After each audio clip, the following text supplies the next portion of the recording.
beacon bright through the endless gloom. A blade of eternal light, cut through the veil of night. For the kingdom, for the fight, we rise with the blade of eternal light.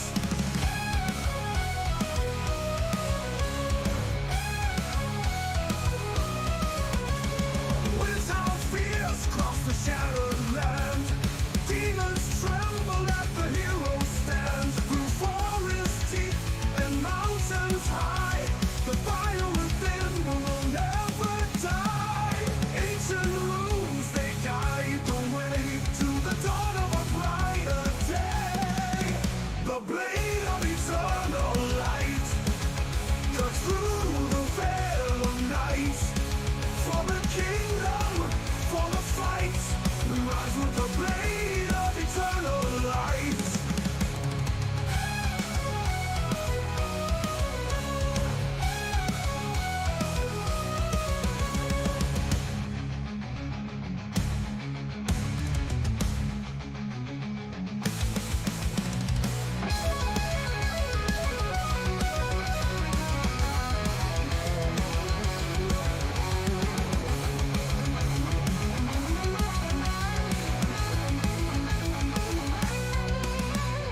Ancient rules, they guide the way to the dawn of a brighter day.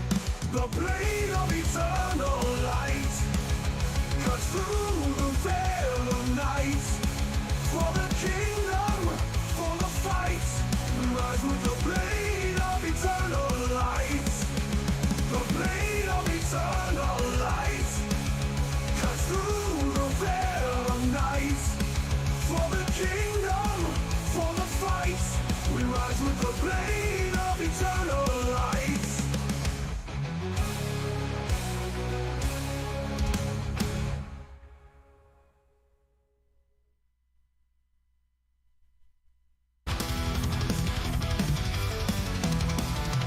Shadows rise across the sky.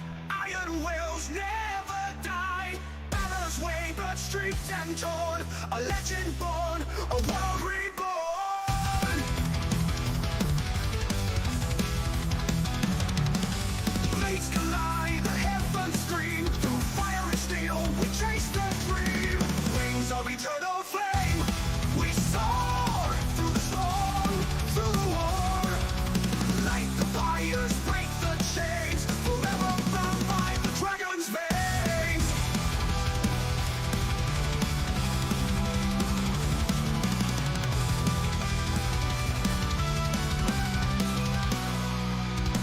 Realms collide, the heavens scream. Through fire and steel, we chase the dream. Wings of eternal flame, we soar through the storm, through the war, through the war. Like the fires, break the chains. Forever bound by the dragon's veins. Mountains quake beneath our stride. Destinies clash, none can hide. Another fire, a vow of steel. The ancient runes, the truth revealed.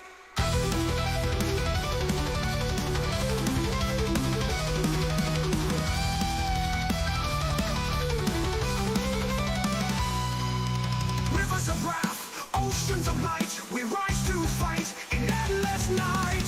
Rings of eternal flame, we soar through the storm, through the war, through the war. Like the fires, break the chains. Forever bound by the dragon's veins. Wherever bound by the dragon's veins. Wherever bound by the dragon's veins. Woo! What's up? How y'all doing? Welcome in. All right. Yeah, it's so many people. I see you out there, Abe. Thank you for joining us. Good to see you, man. Oh, what's it say? It says you got a 9-inch PP. That's pretty good. That's pretty good.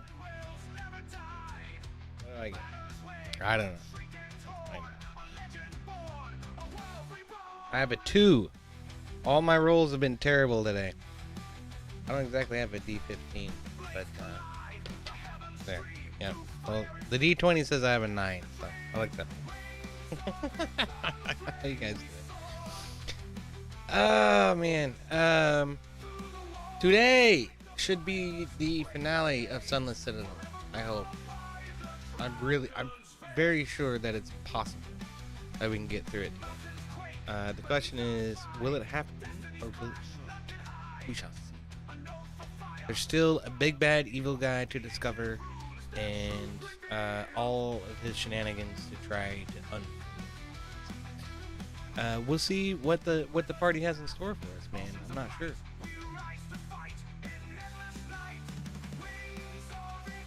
Drinking glass bottles today. I hate glass bottles. You know why? It's not because of anything to do with the beer, but they're loud. And then like they break in the garbage. It's just a pain. I'd rather not use it. Anyway, it's been an interesting journey so far. You know, like I went back over the log and I realized that we're not. I can't find my title on the YouTube streaming interface. I guess I don't get to know what my title is, but we're only 5 episodes in right now. It seems like it's been a lot longer than that. I don't know. Maybe it's because I'm running 2 different games, but 5 is about right. 5 is about right.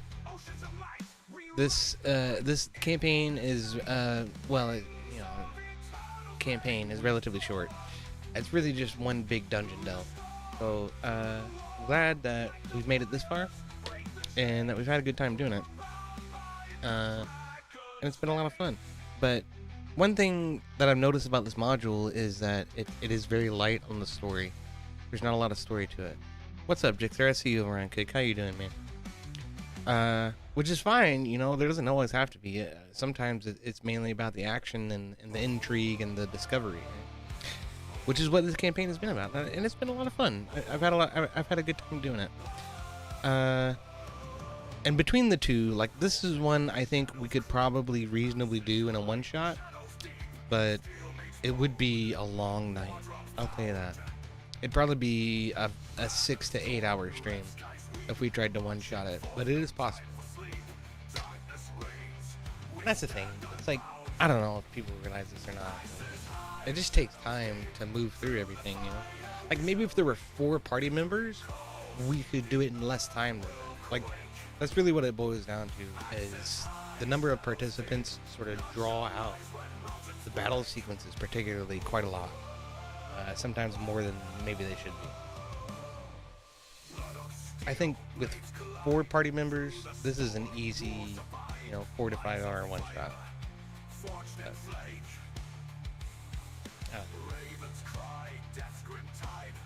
There's a whole collection of them too. I have the entire Sunless Citadel book, which is a collection of sort of disparate and separate little adventures that can be tied together into one contiguous campaign, all the way from level 1 to level 17, I think is where it sort of recommends you stop. But Jixer says maybe a group of 3 experienced players. Yeah, sure. Experience helps a little bit. But just quantity becomes an issue. Like I say, like it draws all of the battles out. It means I have to put more enemies down, and so that the enemy's turn ends up taking longer. And then each player has to go through, and if there are more players, it's more time. And then, like, sometimes you're like, well, what am I gonna do? I don't know. Maybe this, maybe that. I'm not sure. Yeah, if we had 3 experienced players who knew their classes extremely well and didn't have to really think about it, yeah, we could probably burn through it in 4 hours. That's an ideal. That's an ideal for this. There are several, like I say, there are several little adventures inside of Sunless Citadel that are good candidates for one shots. I think this is one of them. That's a good one. It's not bad at all. And I've found some really good art for it. I'm very satisfied with the maps that I was able to uncover. I probably got it noted on my local files.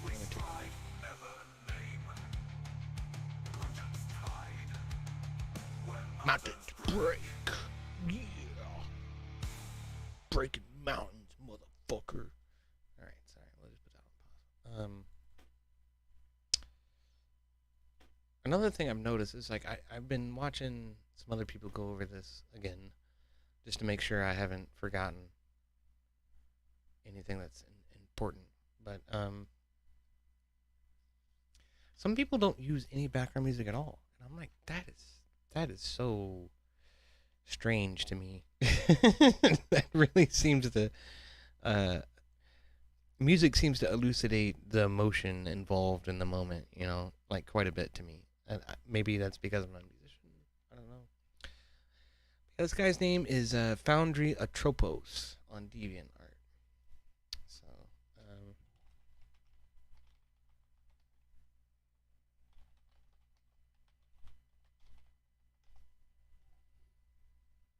yeah, here it is. Google knows. Google AI knows. It just pulled up the map right there. But Foundry Atropos Sunless Citadel refers to map assets for Dungeons & Dragons Adventure Sunless Citadel created by artist named Foundry Atropos for virtual tabletop software like Foundry. Well, yeah, we're using Roll20 because it's free. But yeah, that's it. So many cheers to Foundry Atropos for putting out these maps and making them free. I do appreciate that a lot.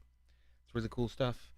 It is a step far above and beyond what you get out of the default maps. The default maps are just so lackluster. They really are. Yeah, hold on a minute. We'll come back to that. For now,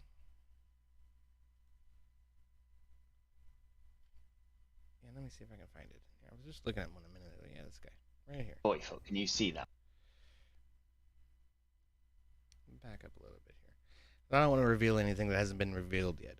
But essentially, these guys are at the same exact point in the adventure that we're at right here. It's the same part of the same map, and you can just tell the art style is it's monochrome. It's much more like parchment like, and I don't know. I'm not a fan of it. Also, don't like what they use for tokens, but you know what? That's just an artistic choice, I guess. You can give me a spot check. They're using Roll20 too, by the way. One of the good things about using that old default shit, though, is all the lighting and stuff is actually figured out for you. So, let's see here. I can,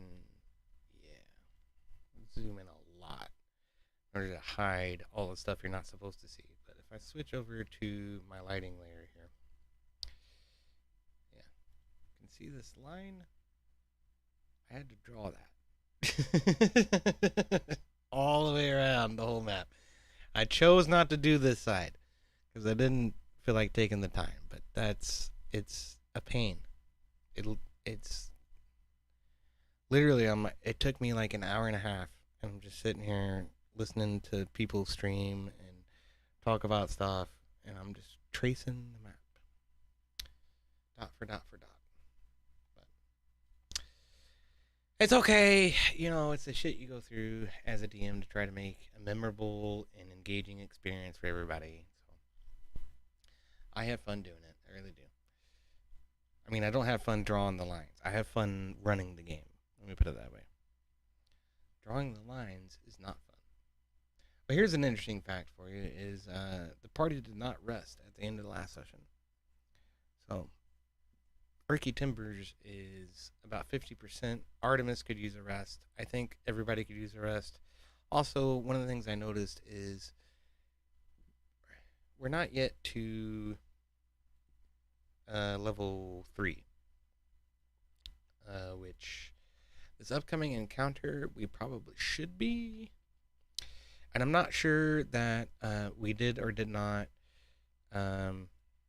account for... I'm not sure that we did or did not account for the experience points that were awarded from the goblins that the party met when they came into this area, right? Like up here at the Grove Gate is what this area is called. There were several goblins that we killed. I don't think we accounted for the XP. So those are two things I want to address immediately, right off the bat. So try to convince the party to long rest, and then we'll level up in the same moment. Into level 3. Cause personally, I think it will make the fight more interesting if we are level 3 when we go into it.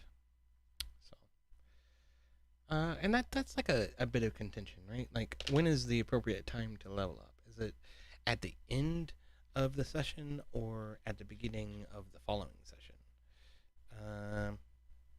Not sure about that myself. Because you want all of your new shit to be kind of fresh on your mind when you put it into practice. So maybe at the beginning of the following session makes more sense.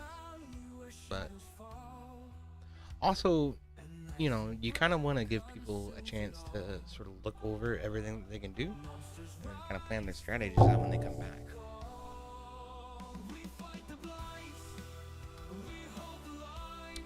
So give it a take. Crap, shoot, isn't it? Yeah, man, all my random rolls in the chat today have been trash. Yeah, I'm gonna try some.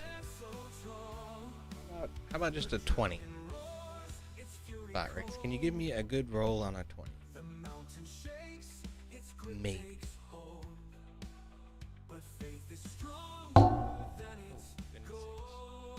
The 15, that's not bad. I'll take that. That's a good one.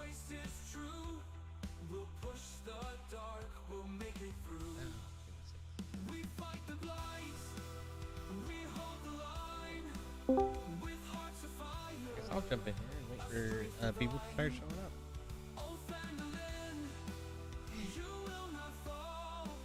We heard back from Heavy and Emmet. Haven't heard anything from MindOfZ or Lowerclass. I think Lowerclass will still be here. Pretty sure. I did remind him earlier today.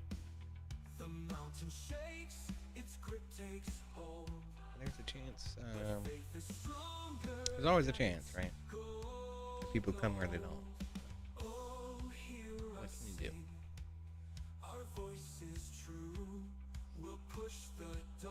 I tell you, man, I've had some fun doing this. It intrigues me to try and come up with my own story, though. I wonder if I could just put some limitations on DnD 5e and then try to build something that is approximate to Middle Earth. That would be cool.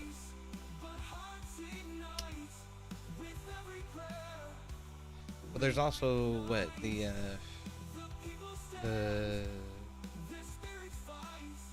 I think it's just called the Lord of the Rings tabletop RPG.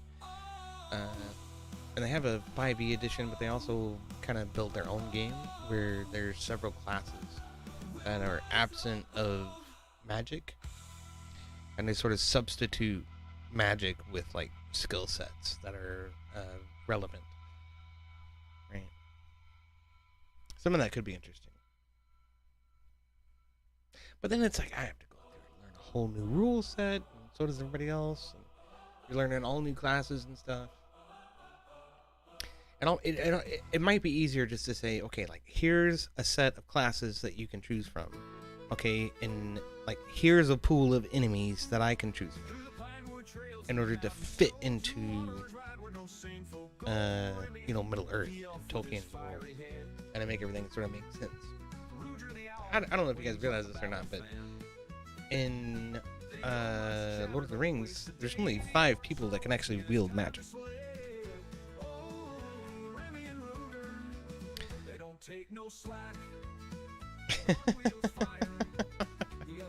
Jixer, that's fair. I'm a fan of pet hard R-word dragons. My goodness sakes, man.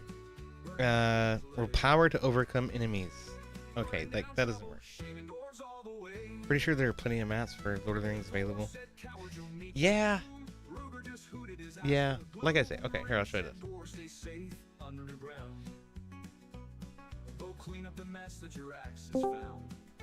Who dis? New phone.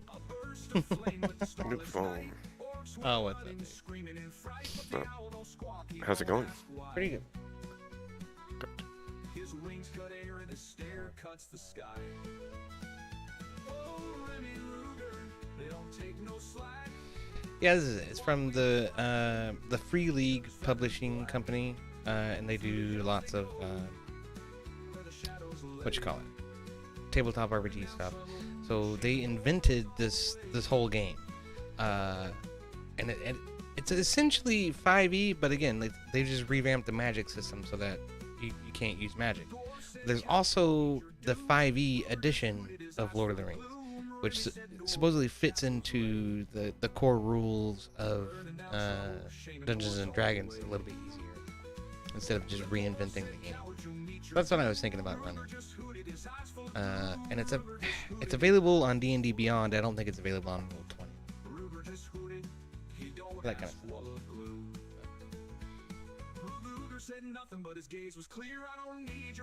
I don't know. I'm talking about running a homebrew, and what would I do? And I'm kind of thinking of making my own version of the Lord of the Rings tabletop. Sounds badass. Sounds like a lot of fun, actually. It could be, yeah. And I'm like, you don't have to reinvent the wheel. The problem, the reason why Dungeons and Dragons and Lord of the Rings are not inherently compatible is because of how Dungeons and Dragons approaches magic. So all you have to do is just eliminate the magic stuff. And it's like, okay, so you can be all of the physical classes, and I can use all of the physical enemies, and then there's like some limited magic that you might be able to intertwine here or there. And there you go. That's it. That's all you really have to do. And then it's like setting, right, is all that's left. Right? I'm sure there's somewhere out there where they've created a magic system or a basis for like Maiar based magic. Yeah. There's gotta be something like that. Well, like I was just saying, is there's this game put out by Free League Publishing called Lord of the Rings Tabletop RPG.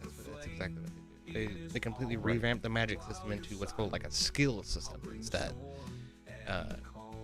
Then it sort of just allows you to specialize your character classes a little bit better. They do a really good job of like fleshing out all the different factions and stuff too. Men of Gondor, Men of Rohan, Men of the North, that kind of stuff. Or hobbits or elves. And then there's like 3 different factions of elves.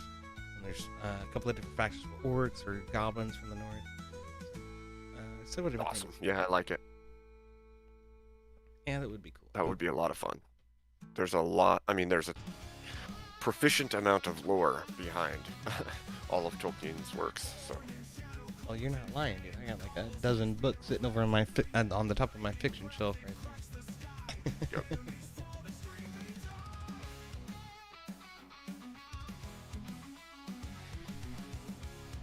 Gandalf is evil mentor, and who are the others? Elves, I assume. No, Gandalf did not have an evil mentor. Okay. Saruman was not Gandalf's mentor. It was Gandalf's peer, but he was appointed to a point of authority above Gandalf. Peter Jackson wrote the line of dialogue where Gandalf called Saruman his peer. Tolkien did not write that. I mean, his mentor. I'm sorry. The head of his order is what Peter Jackson called him, and that's not necessarily wrong. At the time. Yeah. Right. Because until he fell, and then Gandalf had taken his place prior to Saruman falling.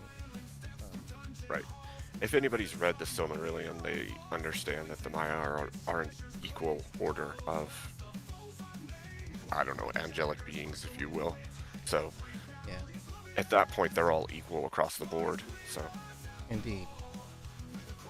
Yeah. It's debatable. The fucking Balrogs are Maiar too, right? And, true. They're twisted, demonic fucking creatures. They are, but that's the whole thing of the fall, right? When you fall, corruption seeps in. You're weakened by the corruption. Yeah.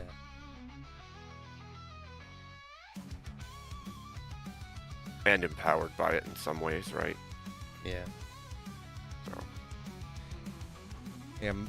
The thing is, people are all like, this is Crucible lore, I guess. but they're saying like Andrew Wilson is Lord Sidious, right? Darth Sidious, and then they want to say no, he's Sauron and Rob is the whip guy. I'm like, yeah, you idiots forgot about Melkor. Yeah, Melkor's kind of important in this. Sauron is small beans, okay? Exactly.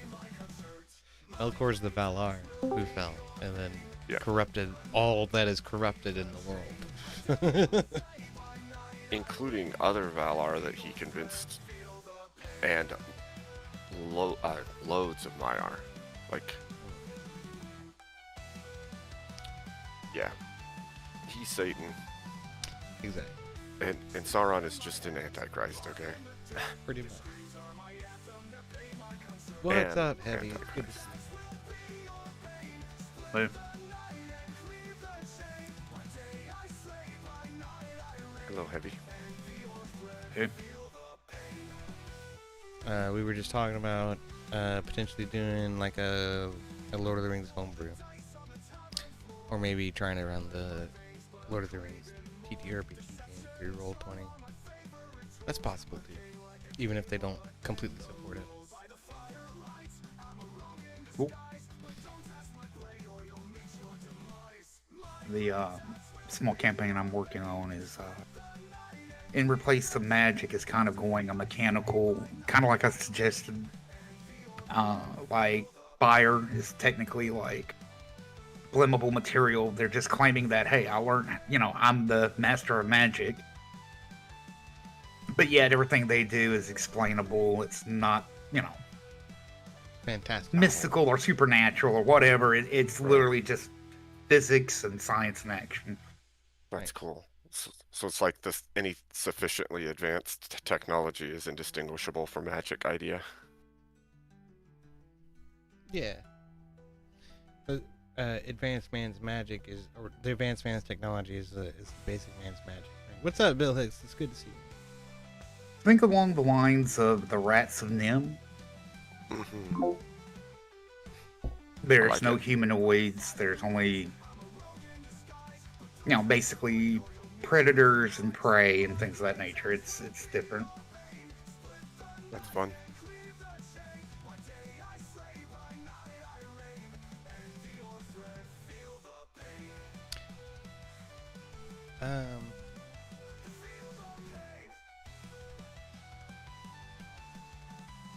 Nope, I'm just gonna keep my mouth shut about that. I'm not gonna say anything. I was gonna try to explain why Abe is here, but let it be a mystery.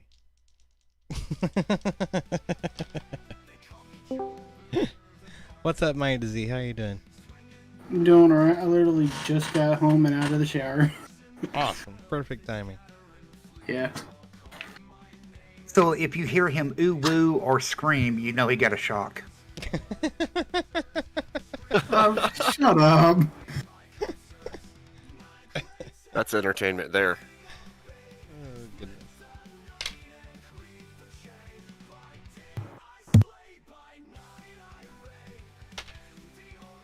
Now, how do you roll D4s? These things just do not roll. They just land flat and don't do anything. What do they look like? Triangles. They're like little pyramids. Oh.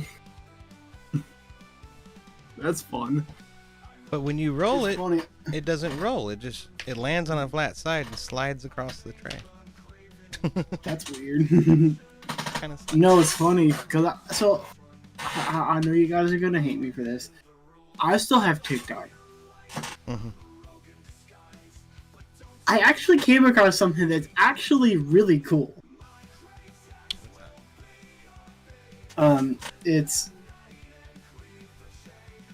They like do like heavy metal into funk. It's actually pretty cool. I was gonna share my screen to show it if that's not with you the other day. Yeah, go. Like, I actually like this more than the actual song, if that tells you anything. Well, it better not be an actually copyrighted song. But go ahead. No. Can you hear it? Barely. Nope, that's my fault. That's my fault. I'm sorry.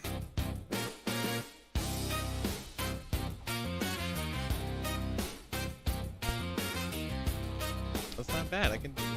I know.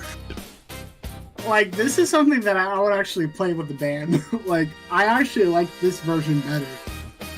I don't. I like the original better. What? I said I don't. I like the original better. But I mean, yes, I like the original too, and I know you'll like this one. Let me see if it actually. that shit's all over YouTube too. That's not like that's unique to TikTok. Oh, well, yeah. I mean, it's just cool because, like, it's something that you, like, yes, it's AI, but, like, it's cool because it's different. Like, you know, like... Yeah, I mean, I personally I like it better when people. Okay, so there's this guy named Mac Glocky, and then another one named Anthony Vincent. Anthony Vincent, Matt Glocky, and there's a third one. And these guys have been they've been doing mashups for a long time. They'll take they'll take a song, and then they'll take an artist who did not write that song and then smash them together. Oh, that's cool. Yeah, That's cool. that's actually very interesting stuff sometimes. I would just say this. I lower the credibility of how much I like it because it's AI. Mhm. If they did this by hand, Well, that's why I bring up Anthony Vincent and Matt Glocky. They do it. They do it for real. Like they're out there playing the real instruments and singing and mixing it all themselves. No, yeah, I know. But, yeah. It's cool. It's, yes, it's, you get the, yes, it's AI, it's cool, but, It's novel. It's I'll have to check them out. Yeah, sure. I wish I could share stuff into the Discord where you guys could hear it, but I don't think I can. But I'll tell you what, Z. I'll send you a link, okay? And then you share it into the Discord, and I'll be able to hear it. Hold on. Oh, Lord. Oh, Lord. Alright, EOD. This is... So join my stream. This is from Jixer. He sent me this, and he said, I need to play this for you. No, you don't. I've already heard it. Okay, you've already heard it? Uh-huh. He's already sent it to me. Okay. Jixer, nice try. I swear to my And I'm not even going to listen to it, because I don't want to. Yeah, this is a good one. Tear into salt. I mean, it's a good concept. Let me put it that way. Okay, cool. so can you see the side chat and the voice chat that we're in? Yes, I can. Because I actually have... Play that. Alright. Also, check out They Are Rented. Check out what? There, I Rent It. I Right. I ruined it. Ruined it. Yeah. There, I ruined it. That's a good one. That is a good one. He does a lot of shit where he'll take something in like a metal song and just turn it into like a soul pop funk song. Yeah, move, bitch, get out of the way, and it's cold outside. Dolly Parton sings Duality with Slipknot. What is it called? What is it called? Conway Twitty sings In the Club. John Denver sings War Pigs. I'll link it. Oh, let's see what's happening in Portland. No. Play the video I posted in the side chat. Like I said. Oh, stream it? Okay, cool. Yeah. Okay, sorry. I didn't realize that.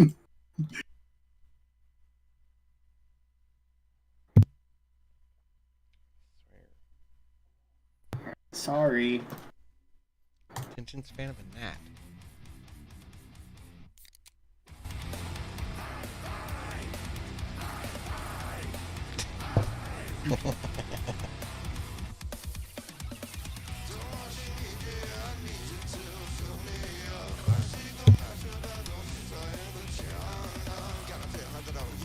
Might help if you recognize the song first, I guess. I don't exactly recognize this one. This just sounds like a Slipknot song.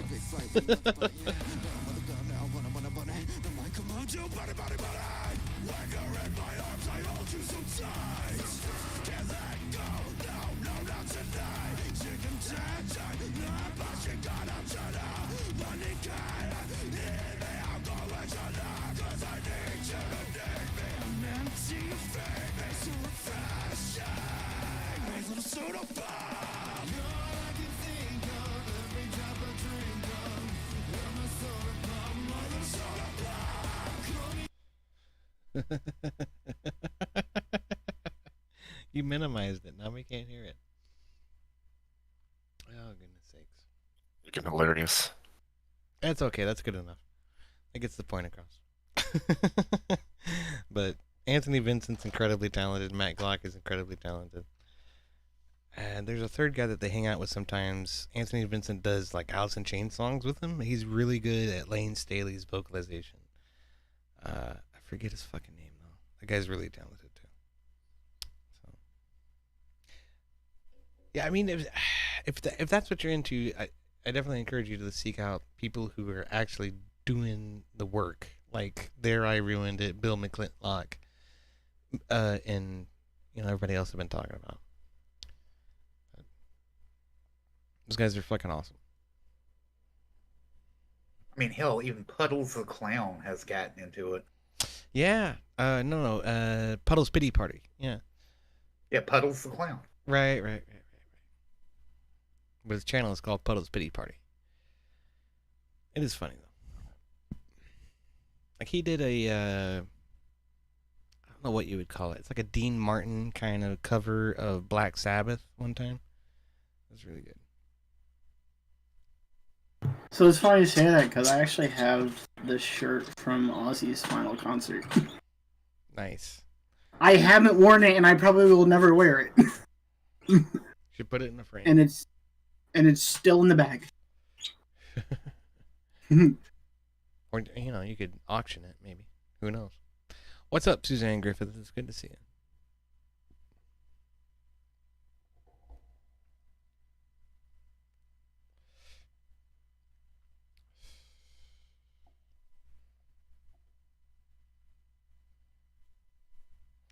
Yeah, I mean these days I'm content to just lean on. I'm content to just lean on Suno AI for filler music because, the Recording Industry of America says I can't listen to music on my live stream.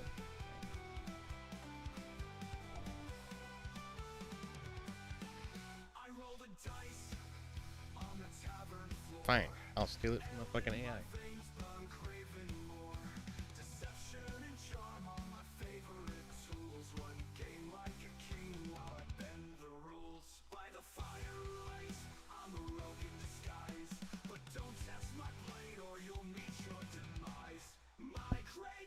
Jixer says Ozzy Osbourne sings Tiptoe Through the Tulips. That'd be a good one.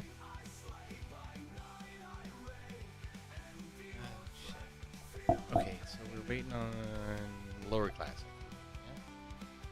We're probably not going to see Naderhunter tonight because I think he's still healing from his motorcycle.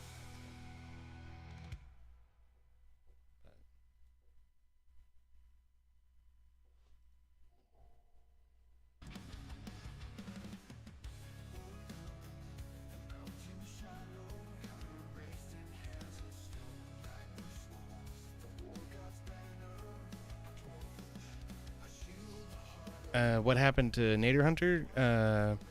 Somebody ran him off the road. He had to bail on his bike doing 60 miles an hour. Burned him up pretty bad, but other than that, I think he's okay. So.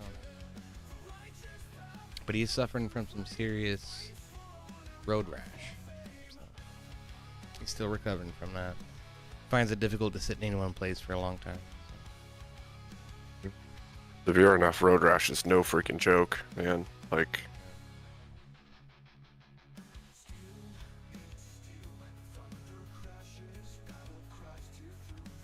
it's true. I definitely don't envy the Suzanne says, I just wanted to say hi. I haven't started my virgin sacrifice journey yet, so I can't weigh in on D&D. Listen, okay, there's no virgin sacrifice in D&D, okay? That's just a bunch of Nancy Reagan fucking bullshit propaganda. Wait, there's not? No. I mean, it could happen in a campaign, to be fair, but Not this one. no, when I was growing up, my parents were anti everything to do with these kinds of games. Magic the Gathering, D&D, everything. It was evil. It was devil stuff. And it's like, as I aged into my adult years, got into the military and started actually playing some of these things, I was like, oh, this is just like video games, but with a tabletop. This is not some wicked crazy thing. And it can inspire people to be like good and do good. And that's kind of the idea. Indeed. Ultimately, it's dependent upon you to take care of your fellow party mates. And if you don't, then they'll probably die. Cool. I had to restart my PC for it to finally work. Oh, cool. I like lagged out. Yeah, I saw you having some technical difficulties. I messaged Lowerclass. He doesn't appear to be online. Give him a few minutes, I guess. About 10:30.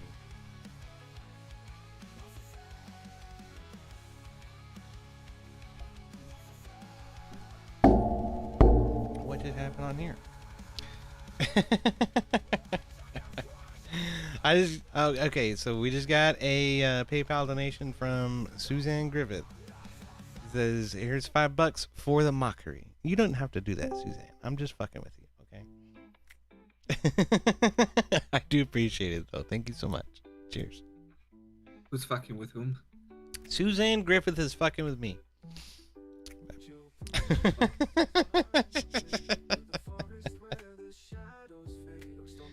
What's up, Emmett? How you doing? I'm doing okay. How are you doing, Mr. E.O.D.? Hanging in Oh, there. as you are also known, Mr. E.O.D. Eod, right. God, what a fucking shit show that turned out to be, man. Well, to be fair, the guy has successfully lolcowed himself into whatever he now is. I saw he was on fucking VK daytime after that. The day after the horseshit with me and you, Emmett, he's on VK daytime on Friday. Fucking acting like nothing happened. That's exactly how he functions. Each next day, even if he's like slighted everyone in the space, he'll come back like nothing happened. So You should have heard the fucking vitriol that You was have coming to- out of his mouth about the Marine Corps, Abe. I couldn't fucking. Oh, stand and it. I went into a dark place, right?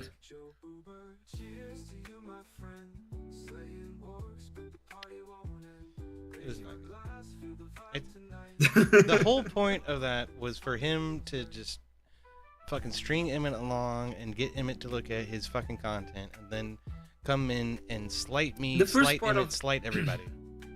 The first part of the content was on my end, like watching him getting arrested was funny, and then watching him. What was the other part? It was something dumb, but it was Colorado There's also presentation. yeah. The part that he asked me to pretty much present was the Alvarado, the Colorado presentations was like, I watched this. It was crap anyway.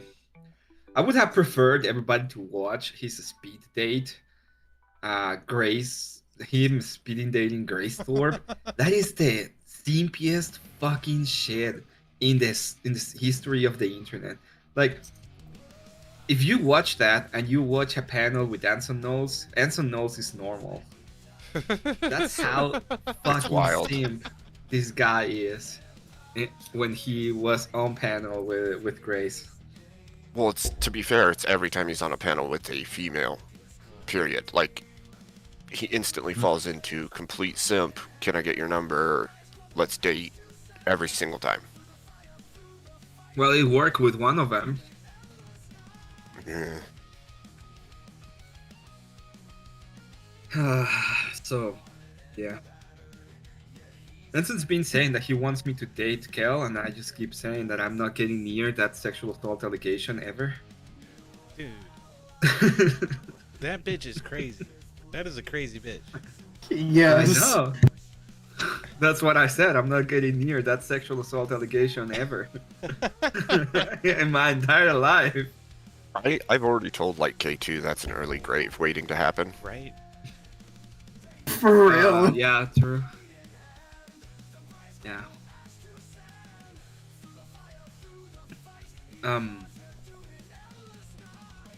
It's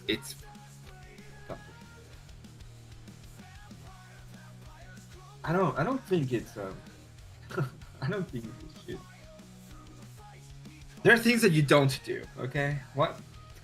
One of them is that you don't do that.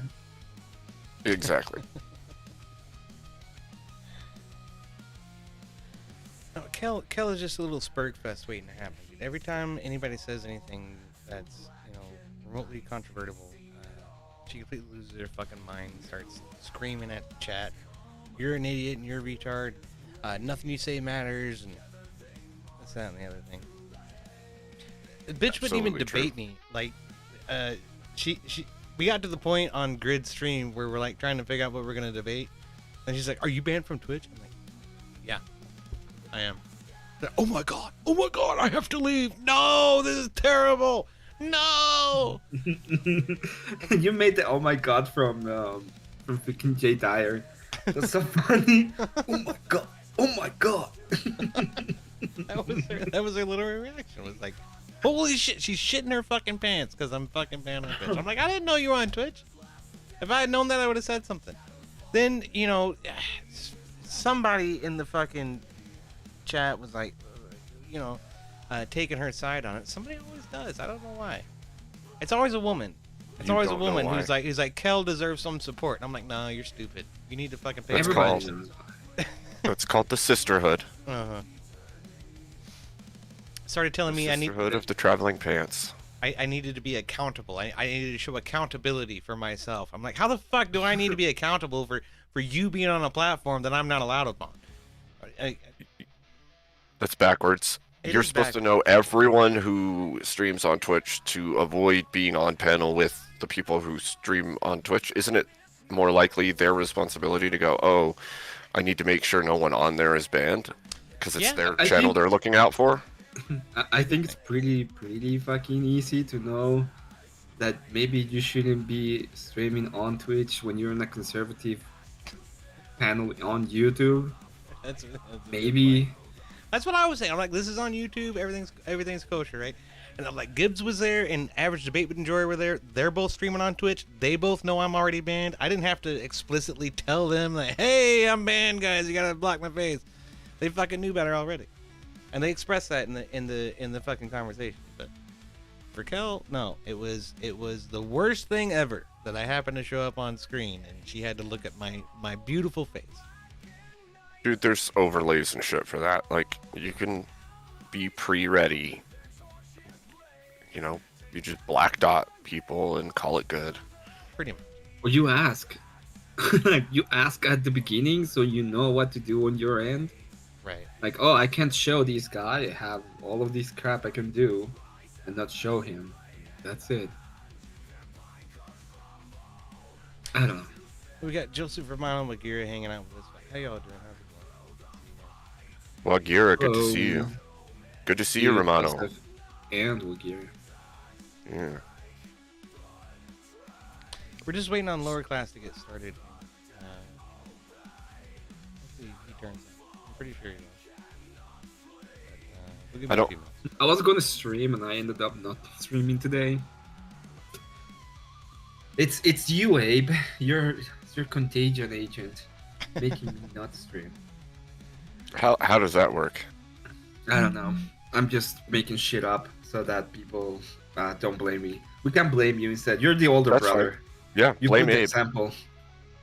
Yeah. It's okay. I can harbor the blame. It's fine. I'll handle it. You set the example. You know. I'm just a vampire. I don't know anything. I know nothing. I'm just a vampire.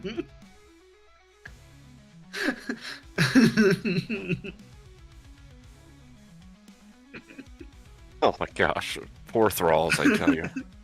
I'm just a girl.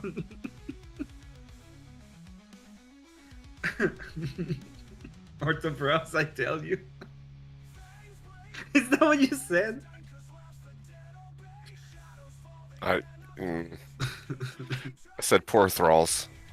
Oh, poor thralls. I've been getting the feeling that people are like, this guy's an orthobro lately. About you? Yeah. I'm sure. Yeah. I'm sure. Are you not The Orthodox? weird I stuff think you. is they complain about the orthobros to me, and I'm like, what? Joseph Romano says, yes, I'm here. And what is Kel's issue? Sorry, just getting here. I'm pretty sure her and her Pete Rose haircut were hatched, not birthed. Tweety-headed goblin. Just that I was banned on Twitch and she didn't fucking realize it, that's all. She wouldn't talk to me. She fucking backed out of a debate with me because I'm banned on Twitch. And she rage quit. Yeah, she did. She raged quit. And then she came back, and then Grid was like, okay, I'll bring you back on. I'm like, Grid, why even fuck with this fucking Spurgoid? This is a waste of time. There's gotta be people on the left that have. I don't some more understand sense. why Grid has like this infatuation with her. I Well, don't get it. This is actually one of the this is one of the things that the red pill gets right is you break down as a average looking dude on the side of the road. Most people aren't going to stop to help you. People will jump at the chance to stop and help the young girl. They're going to get mountain loads of mercy and help at every turn in general, and you will not. You just will not because you have a penis. So get over it. Remember that people are always going to treat them better than you, and that's how it goes. No. I agree. I totally agree with that aspect of the thing. I just don't understand. I don't know. It's whatever. I don't have. Welcome to feminism in action. And it would exist even without feminism in action, in fact, because, well, gender roles exist, and men are looking to mate with women, and so... And women are social creatures, so they're always going to be socially predicated on protecting and helping other females. It's just all of it. It's in our nature to function that way, sadly, but truly...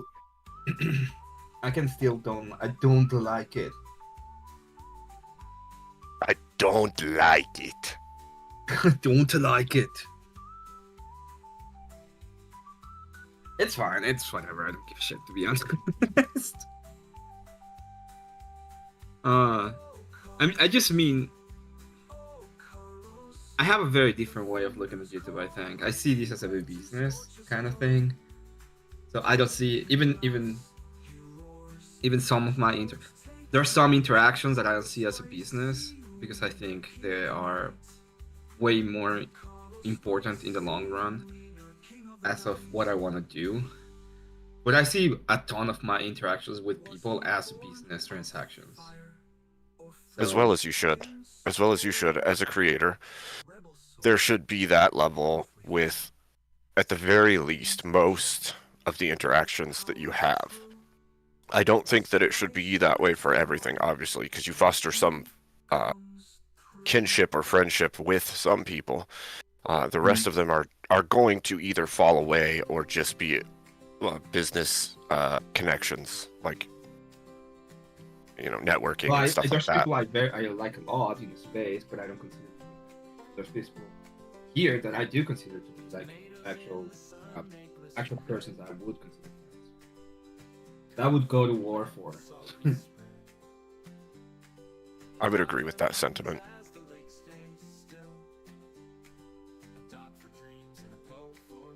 And I see a lot of people that don't see it that way, especially with and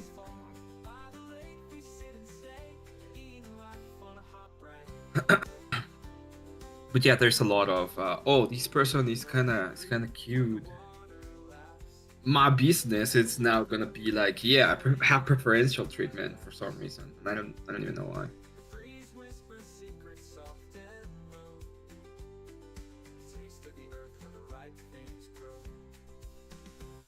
Yeah, I'd say, yeah, I understand that. Really. I was gonna make other statements, but I think that they don't even need to be made. I think that there's truisms that exist, and we understand them to be true without having to speak them. So, like, Yeah. You can't accept that though. Where's your study, bro? I need like a peer reviewed, Quinnipiac poll Yeah. in order to actually believe in any of that garbage. yeah, yeah. I don't know. Jesus, Just kidding. I'm on the spot now. That's the whole problem with the left is they reject common fucking knowledge for the sake of academic knowledge, and they think that that's somehow more superior or more righteous. And it's generally twisted bullshit. It's not even real. Especially cherry-picked facts, twisted statistics. Well, and like for me, okay, All it is just for information. me, and I'll say this. Like, I'm a happily married Christian man with a family. I have no reason to dote on or simp over any female in any online space. There's no reason to do that. I will treat people as they should be treated, regardless of their sex.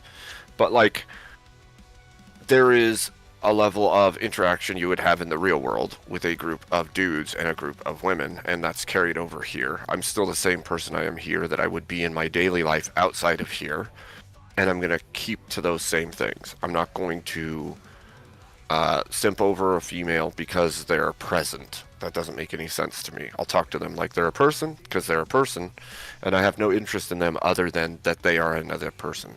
Because I'm a married dude, and I'm happy with my marriage. What do I have to gain from treating that person like some other people do, right?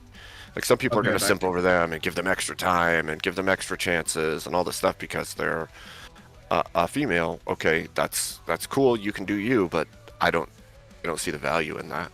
It's odd behavior to me, especially if you know that, like, this is an online space. That person is somewhere else. There's nothing being fostered. You're not actually building something. And if they're interacting with hundreds or even thousands of other people online, then what the heck are you doing simping over them in the first place?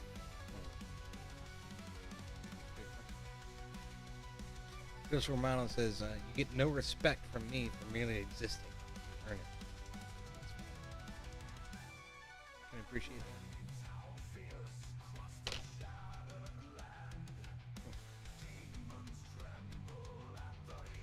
I picked up at 6'4" and I threw it. Do it again. You threw me? Why are you throwing me around?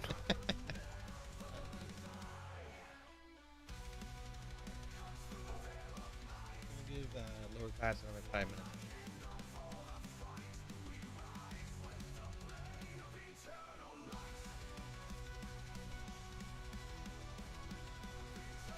Yeah, I don't have any other way of getting a hold of him. I did try messaging him on Discord, but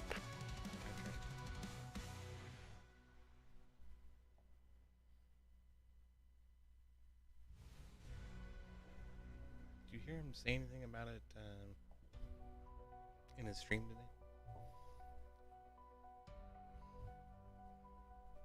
today? I didn't watch the full stream, but from what I saw, I didn't hear him talking about it. I know he was up pretty early, because I was up super late, and he was getting up for the day, because he went to bed early last night. He was getting up for the day and jumped on panel for a minute, right before I ended, so... So we might be passed the fuck out, is what you're I'm saying it's a possibility. saying. I would hope not, but that was like 5 a.m. or something, so... He's been going all day looking for bread.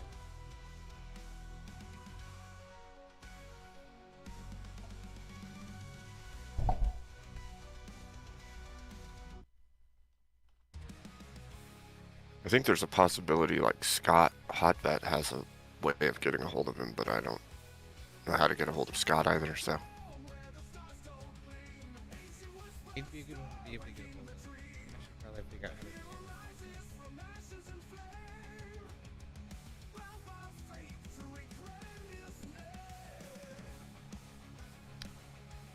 Alright, well, I gotta go to the bathroom really quick. I'll be right back.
What'd y'all think of Trump's roundtable on Antifa today? Haven't watched it yet.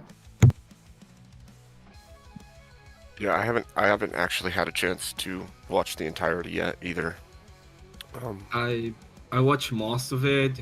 It was them saying these guys are a bunch of crazies and we're gonna go prosecute them, which I think it's fine. There was nothing uber special except the fact they were pretty much saying that they were going to prosecute them and the people that are funding them, and they might actually make them a local and a foreign terrorist organization, because there's a bunch of money coming from outside the US as well.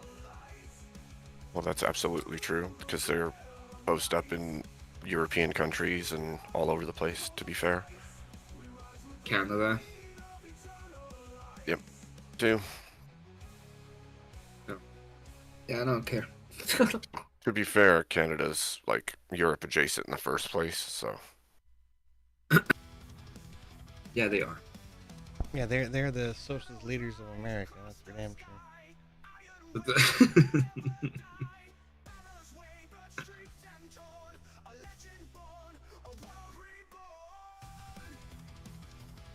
are we waiting for somebody besides Lowerclass?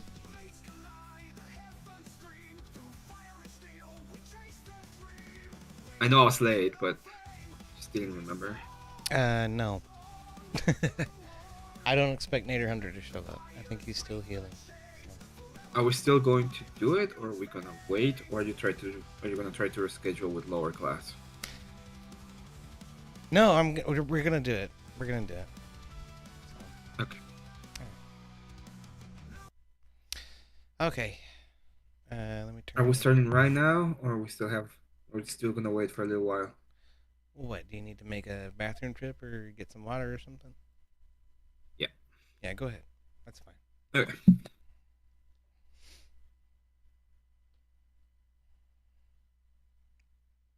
All right. It's been such a nightmare to keep getting everybody together and stuff, man. Eventually that's bound to happen, but the longer it goes on, the worse it gets. So let's just get it over with. Scheduling is a hell of a thing. It really is. Yeah, hear that. Let's see, what have I got in the library for this? I think this one is a good one for ambience. So make sure I have all of this set up correctly.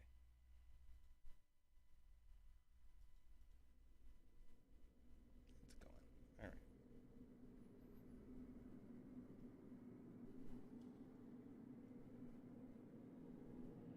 Let me just put this over there.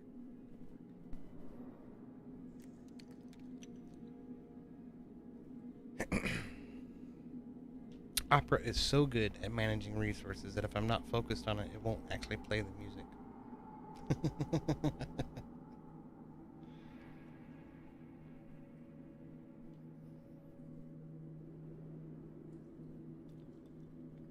Like, how come they don't use these for poker, where it has the number on it? Instead, it has all the dots and stuff. I don't know. Not poker, but like, you know, roulette and shit like Yeah, tabletop gambling games. that. Yeah.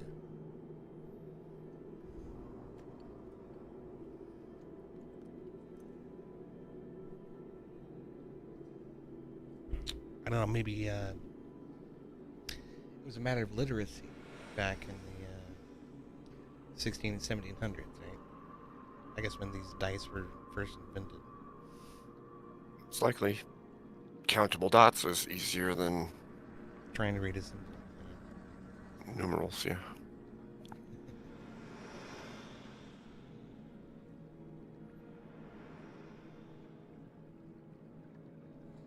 That and the dots also transcend language because number systems weren't universal That's fair. all the time, so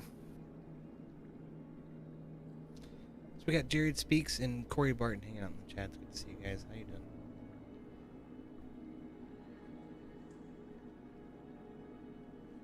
Jared says my RL group meets every 2 weeks, and even then it can be a bitch sometimes for us all to make it. I hear you, man.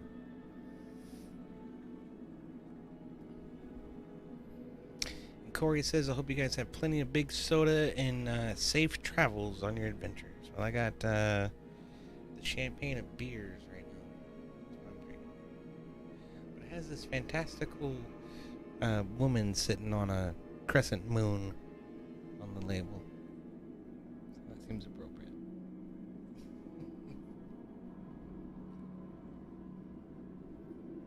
Living the high life, says Joseph. That's right. That's what we're doing.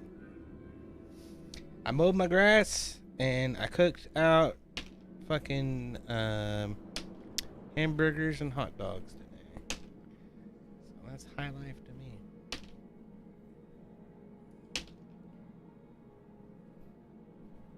I'm on such a late schedule I didn't even eat dinner yet.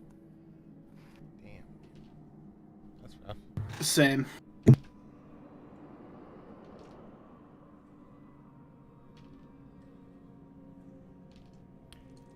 Well, I know Abe is out in, what, Pacific time or Mountain time?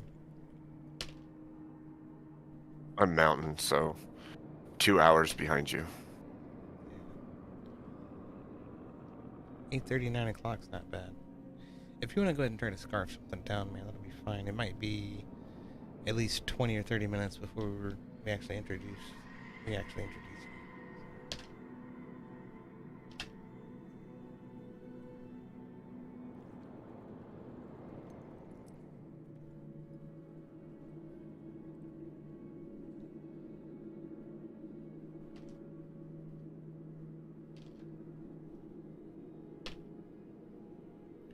But Z, you're fucking stuck, bro. You're part of the party. What? I said you're stuck. You're part of the party. Yeah, I know. Yeah. You guys have any theories as to why Abe might be here? Oh, is he filling in for Twisted? That's one theory. Or Lowerclass? Or Laura. Or Bellic. Or is he here to play Orky?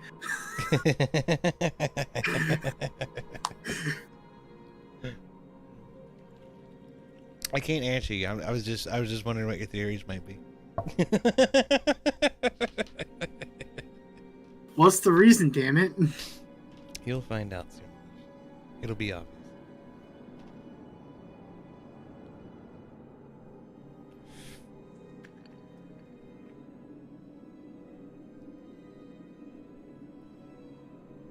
Corey says Abe because he's a vampire. That's another theory.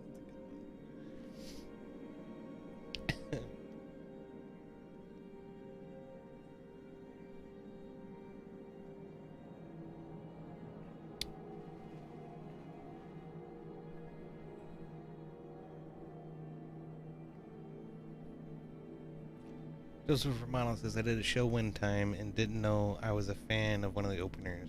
They invited me to hang with them during the second opener, and I grabbed a High Life, and they were like, "Oh, drinking the shit beer." I told them, "Worse than this, I'm used to Steelies." It's in Steel Reserve, I'm pretty sure. Just nasty fucking beer, but it will get you shit faced real quick. Proceeded to drink and then regret it when intermission hit, and I was still drunk. Luckily, I put in earplugs and slept till loadout. Nice. I didn't realize you were a musician. That's cool. Yeah. Hey, EOD, I got a question. Are we able to long rest when we get into the session or no? Yeah, I was gonna say I don't think we actually tallied the XP from our encounter at the. No, at the we gate up never. here. I don't think we entered any XP from our fight. Yeah, we didn't do that, and we need to long rest. Because there's a Right. thing on the screen saying the party has not rested. That's to remind me, and I accidentally put it on a layer where you guys could see it, but then I thought there isn't any reason to hide that from you. So. Yeah.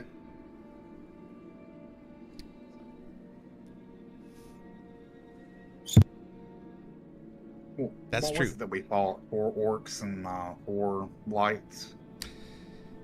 Well, we're gonna call this a milestone level up point. Is what we're gonna do. I want you guys to long rest, and we're just gonna go ahead and grant you a level up. All right. Cool. Sounds good. Yeah. So I'm good. I'm good to do that right now. Level 3 is where you start unlocking subclasses, so there's a fair bit to turning level 3, fair warning. Yeah, I know. So because it's my first time, I'm just gonna start doing it right now. If that's fine with you, EOD. Well, Unless you want me to. no, not yet. I'll wait. Okay, just not yet. All right. Cool. We'll Alright, figure, cool. figure it out here in just a second. As soon as we get Emmet back, and yeah, then we'll do it. Okay. Sorry, I'm impatient little bastard. It's okay. You all need to move first. You need to move back somewhere safe. There's a room that's very close. Move back there, long rest, and then do it. Yeah. If you long rest here, Bitch, I don't you're do not it. you're not gonna get a long rest. Okay.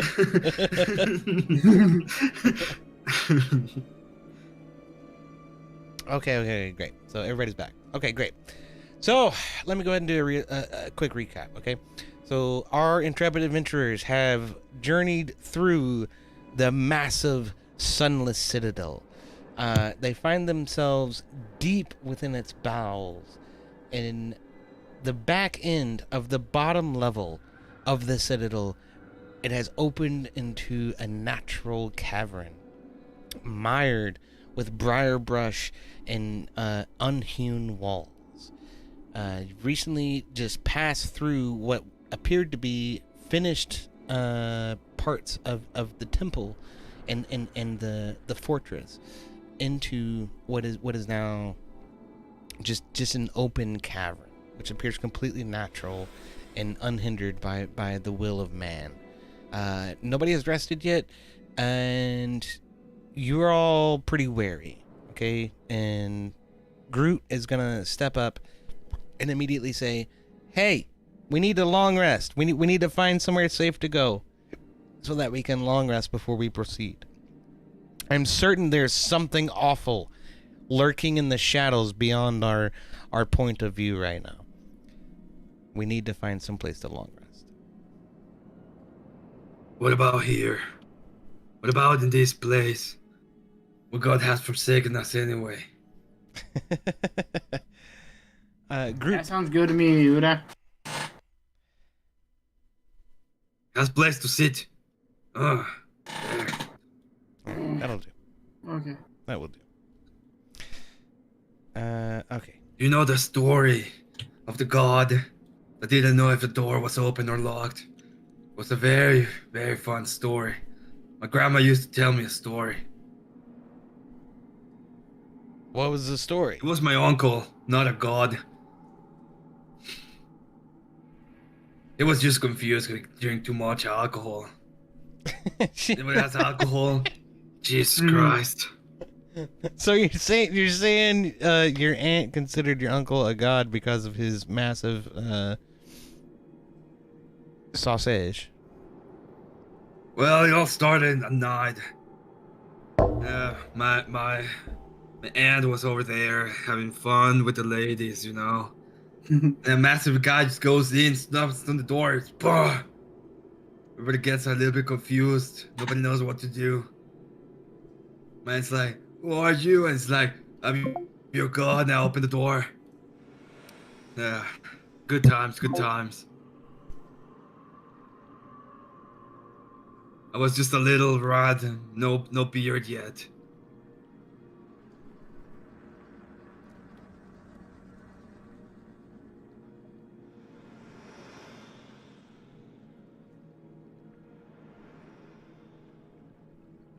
I love how I killed the aura of this town.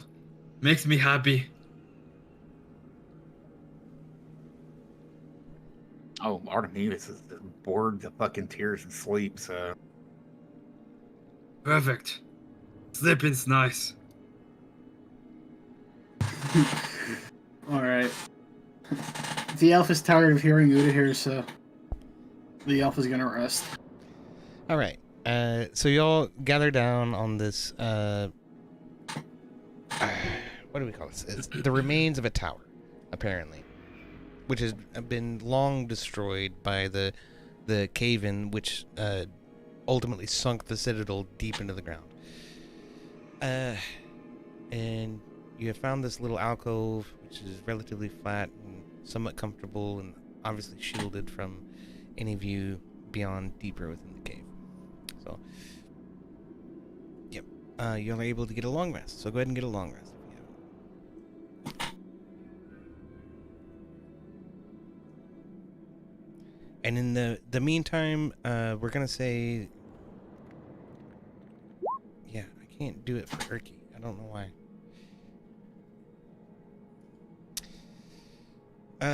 In the meantime, what we're gonna say is that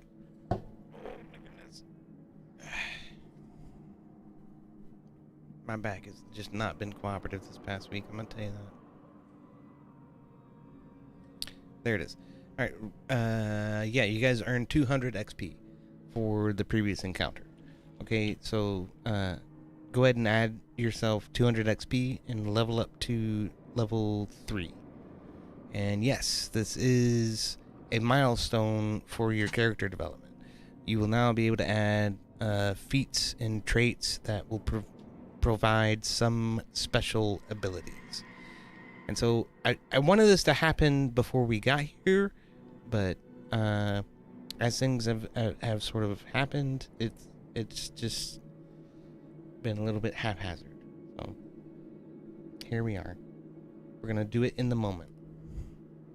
Okay.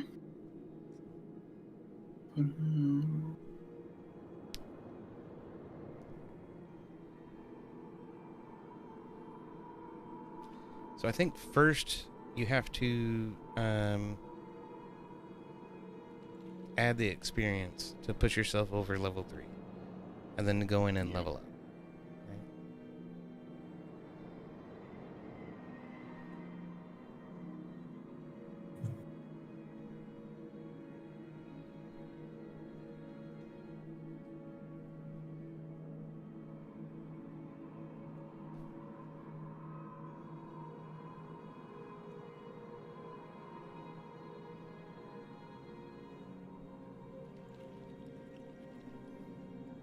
Right? I'm gonna go through this with Hairy Penis on the stream. Of course, I would pick Hairy Penis first.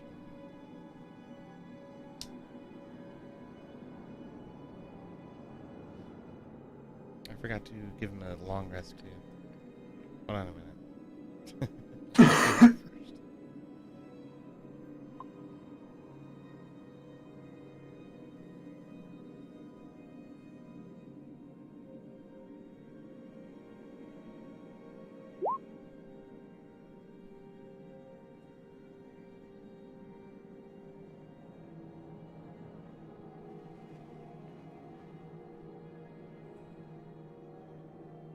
Alright, cool. Done. So nobody has any I questions? think what I'm missing is the spells.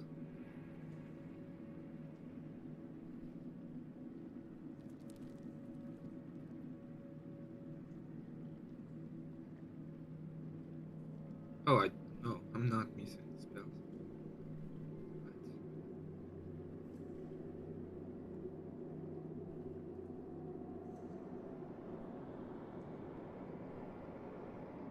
Oh darn.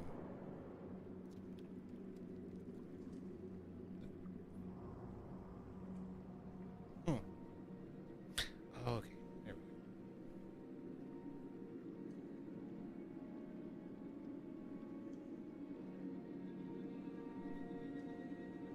Here.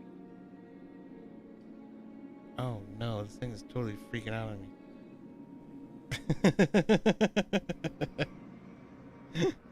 Oh goodness sakes. Okay, hold on. Ugh. I agree. Oh, it's still happening in here too. Look at this. I can't. What am I supposed to do with this? It's like a total browser just shit fest right now. My goodness sakes. I wish I knew.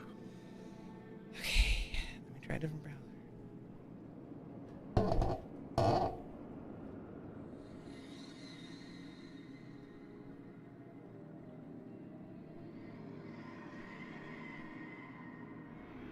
I'm sorry.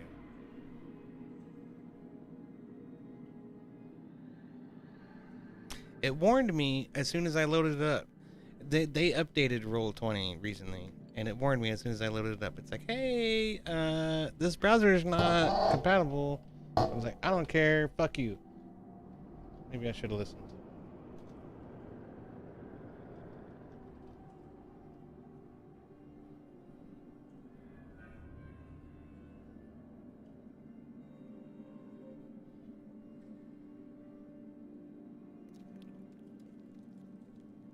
If you only would have listened. If only I would have listened. Indeed. I gotta get Groot a long rest as well. And I'm gonna have to level him up as well. I could have done this before the freaking thing started. I'm sorry. If Shithead was here, it would have been fine.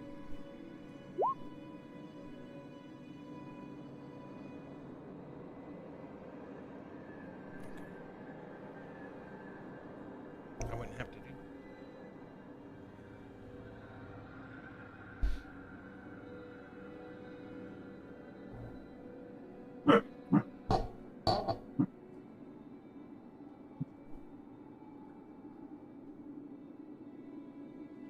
I'm having the same problem with Firefox.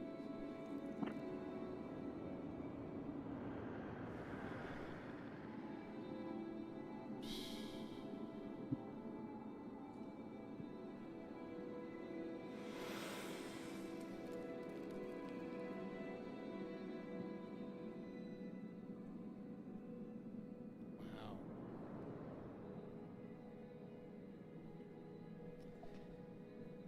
I am not sure what's going on with this.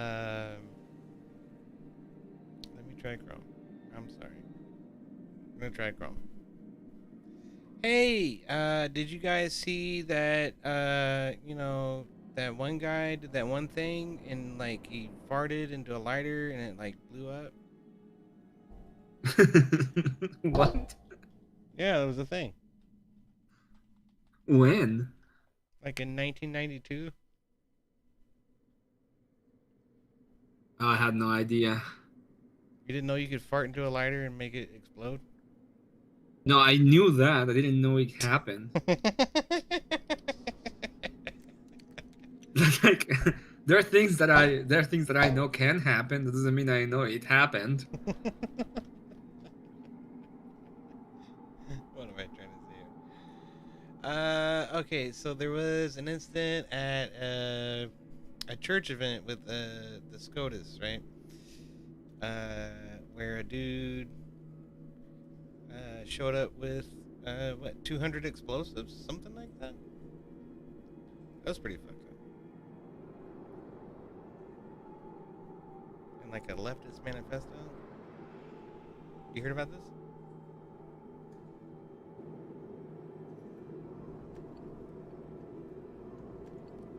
No.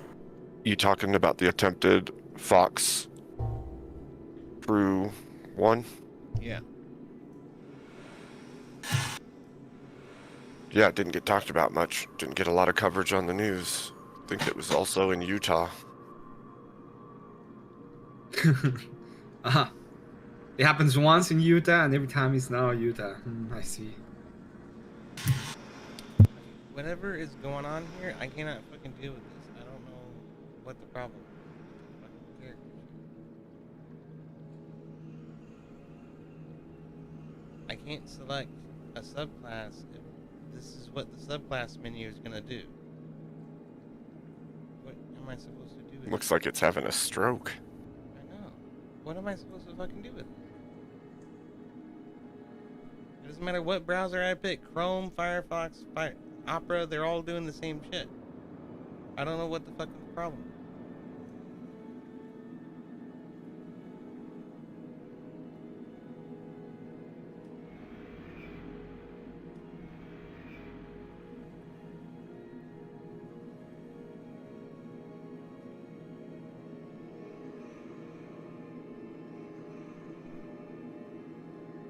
Oh, come on, it was working a little bit there.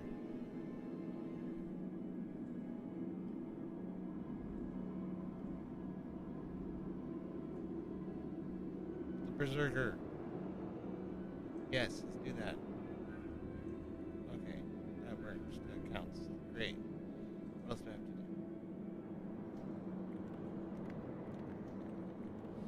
I'm going to do animal handling or nature. That might actually be the yeah, there. Okay.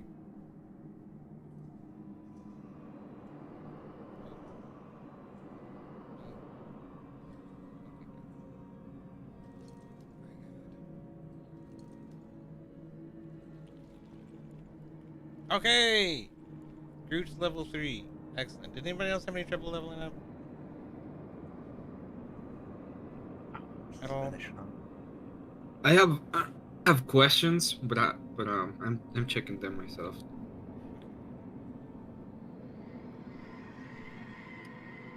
I'm sorry. This type of technical horseshit is not supposed to happen. That's why we're running this out of a browser. But somehow, still running into problems.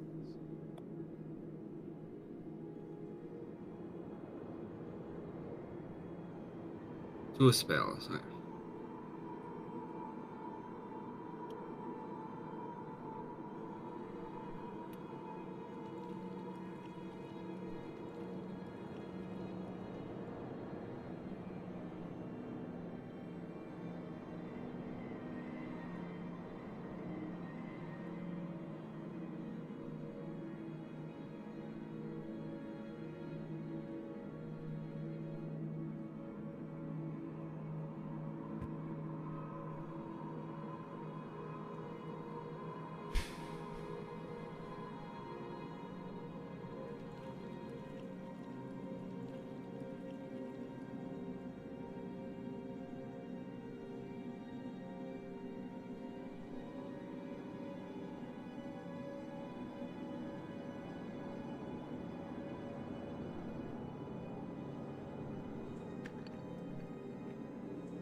Now I can't select the spell.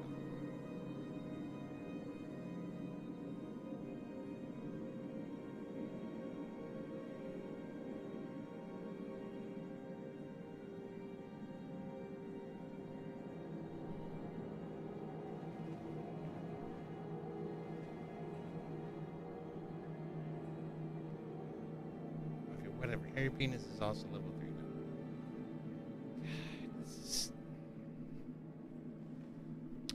this one has been turning into a nightmare.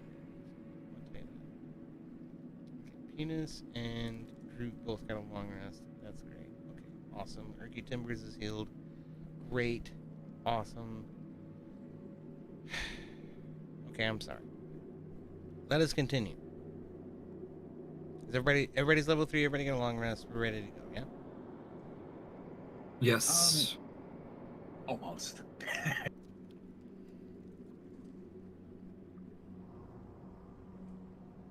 I need you to add these to my character. I'll send it to you. At what?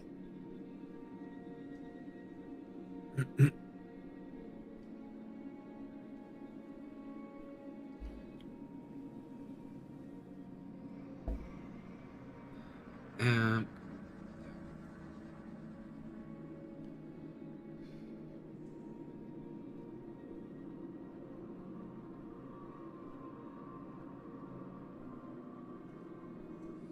and this one. And I'm done, This one? I think. What are you doing? Oh, okay. Yep. I can do that.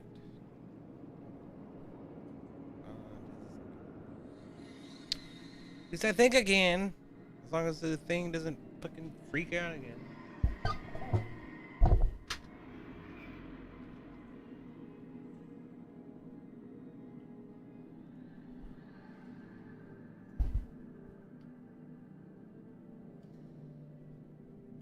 Do you have any level 3 spell slots? Who? Shouldn't I? I don't know. Maybe I'm wrong. No, I don't think so. Oh, then I'm wrong. Alright, let me change this.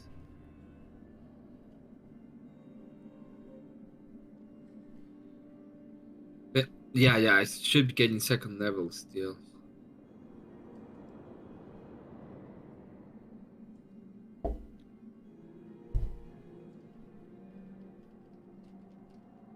And sorry, I wasn't expecting to be hitting level 3, so I didn't research. Yeah. My bad.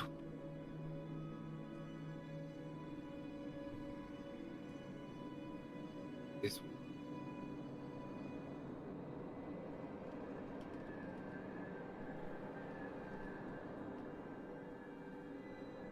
I didn't spell it wrong.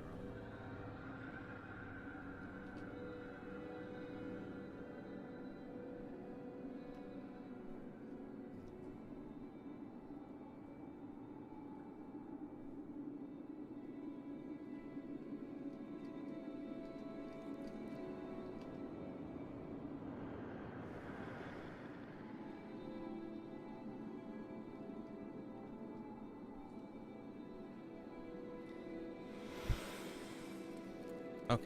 Try to look through the compendium, Emmet, for spells. I added the latest one.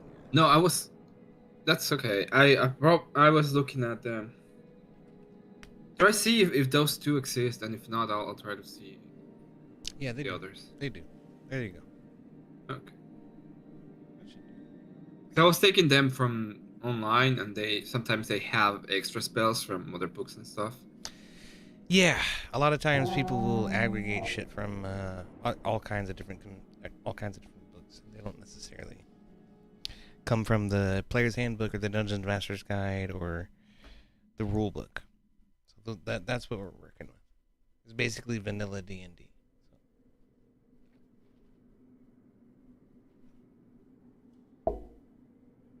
Okay. What about you, Heavy? Are you having any difficulties? You want to take a look at my character sheet? Sure. Yeah, I'm supposed to have psionic dice. Well, one problem. Where in the hell do I find that? Okay.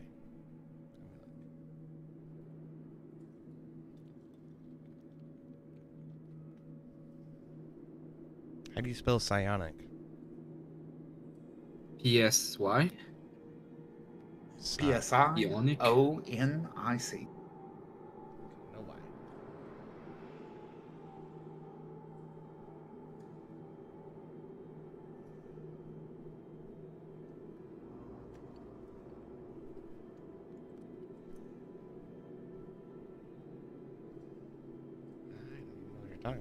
What the hell are psionic dyes? Dude, A psionic dye is a I'm sitting here mechanical. going- It's a mechanical component in tabletop role-playing games such as D&D that represents a character's internal psionic energy used to fuel and enhance various mental-based abilities and powers. Okay. That means whenever you use a psionic power, you have to roll a psionic die. That's what that means. I'm pretty sure. I want to say it's probably a D6, but I don't know. yeah, I'm sorry. I'm listening to stuff as fast as I can right now to. I hear you. I'm sorry, y'all. We probably should have figured this out at the end of last session. That's okay.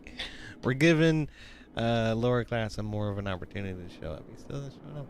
Yeah. Okay, yeah, I'm looking. It's a D6. I figured.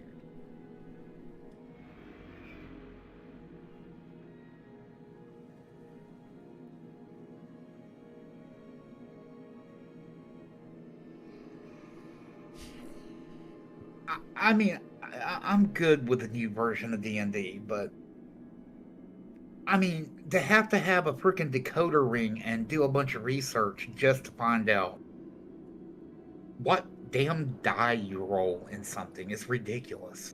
It usually And then defaults. not having it on the character sheet for roll 20 either. I know, I hear that. It usually defaults to a D6. Whenever there's a special die, it's a D6. Okay. Oh, dude, I had to go digging just to find how many die I get. Nothing is explained. It's just like, here's this option. Good luck. They could do better. They certainly could. I think they worry way too much about what it looks like and not enough about how it works. But... Okay. Now that we got all that figured out. So, you all sleep on the stone cold foundation of this fallen tower. And you wake, bones a little achy, but you're fine. No interruptions during the night. And the muskness and the fungus smell pervades your senses. There is some mushrooms glowing on the surface of the roof in this cavern, which is about 40 to 50 feet tall. It varies quite a bit. You can barely see what's going on. And a little bit of fog kind of pervades the area in front of you as you look through this musty, mold-ridden cavern. So, Groot stands, stretches his back a little bit. It cracks and groans, and he says, "Rah! Let's go! I'm ready to slice some more of these stupid twig fuckers in half." Steps out.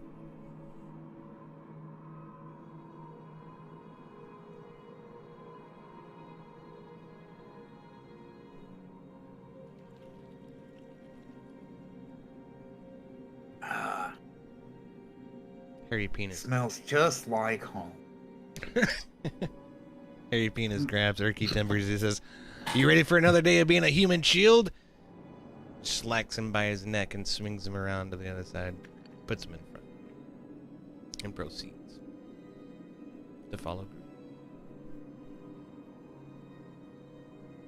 That was a good rest. I guess now we gotta go do some more adventuring for who knows whatever reason. I proceed to follow Groot. Well, Groot says, well, we're here to help the dwarf, and he points at Ur'Dahir. Find these two ignoramus humans who got themselves caught down here. That's what we're trying to do. Apparently there's somebody who's been outcast, who's holding them hostage. Yeah, they don't pay me to make them smart, just to bring them home. From over in the corner, you're hearing like something getting slapped. Artemis realizes that the whole backside of Zippy is covered in monkey poo. So he's over here spanking Orion, saying, "Bad monkey."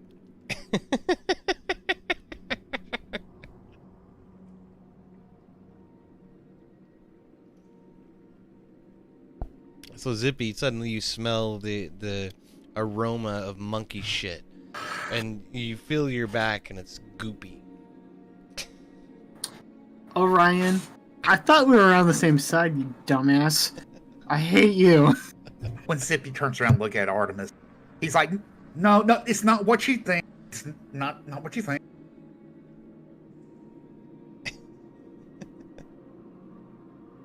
I proceed to move to behind Ur'Dahir, and then I flip off Orion and tell you, hey, What?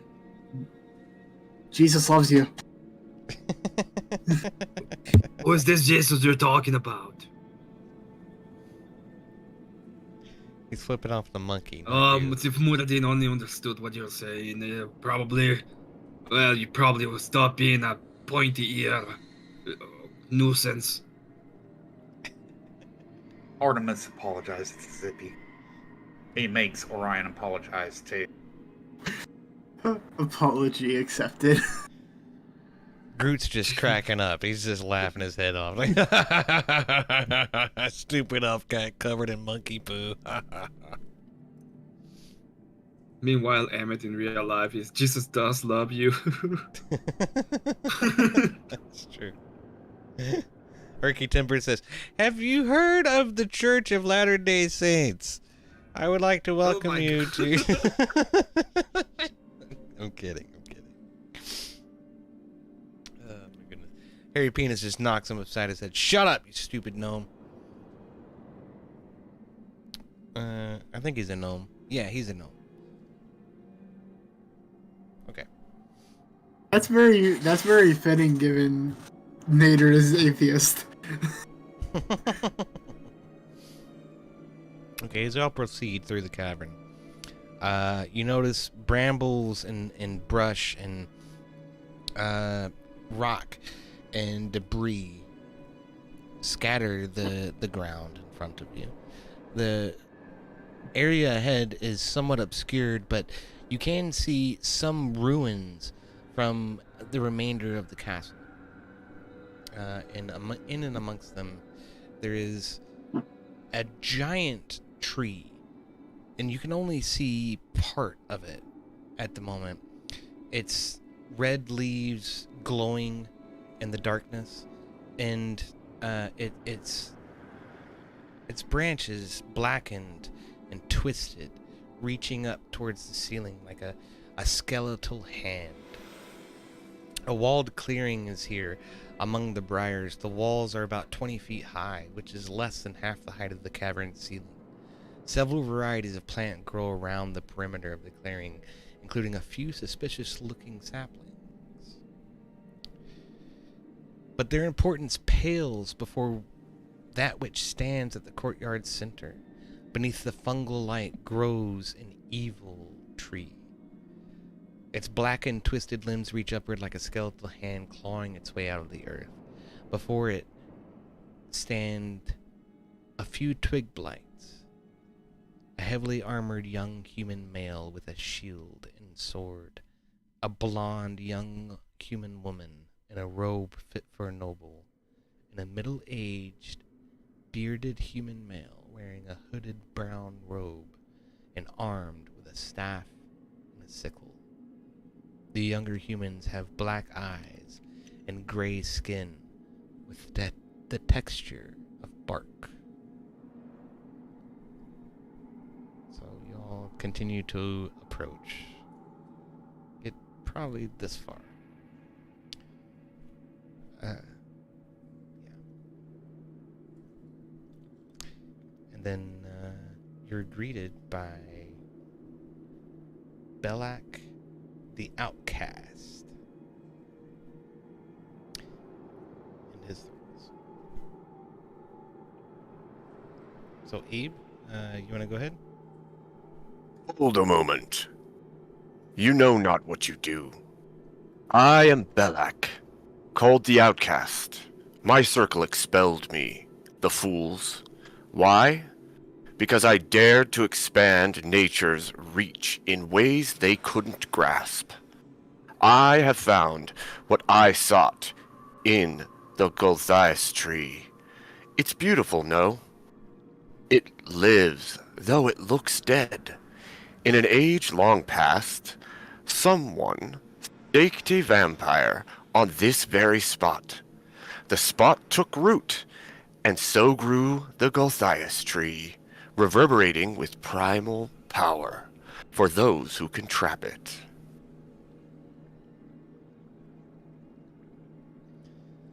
What are you doing with our friends? Says Groot, and he steps forward. Give us back our friends. You and your evilness must end.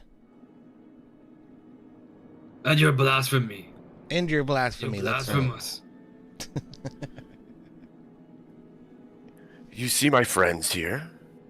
The twig blights grow from seeds of the tree's fruit. Which is also blasphemy. You made them. Pish tosh. I give fruit to the goblins with orders to disperse their seeds on the surface. Deceitful beings that they are, the goblins barter the fruit, but the seeds are dispersed all the same. My plan for colonizing the surface with the children of Gulthias continues. Your friends, oh yes. They were the first supplicants. The Gulthias tree has accepted them, and they are mine to control. Just like the twig blights, you can't save them.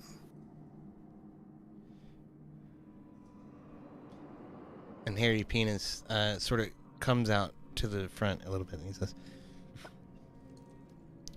"For why do you do this? For why do you forsake the surfacelings? They mean you no harm." Well. Though your remains would enrich the compost, you'll serve my needs better as supplicants as well. You shall retain your lives after some fashion. Surrender, and submit peacefully, or perish. "Never!" says Groot. And he charges forward and immediately tries to strike this twig blight right here. So, I need you guys to go ahead and roll for initiative. We're going to enter combat.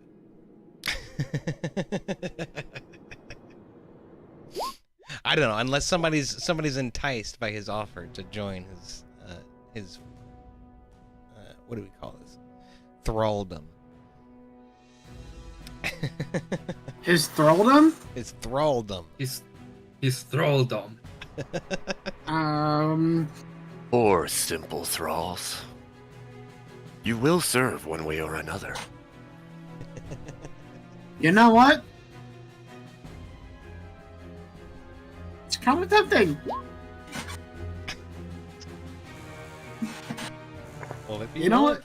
You can The submit. Gulthias tree beckons you. I'll do it. I'll be the monster warrior. I'll join.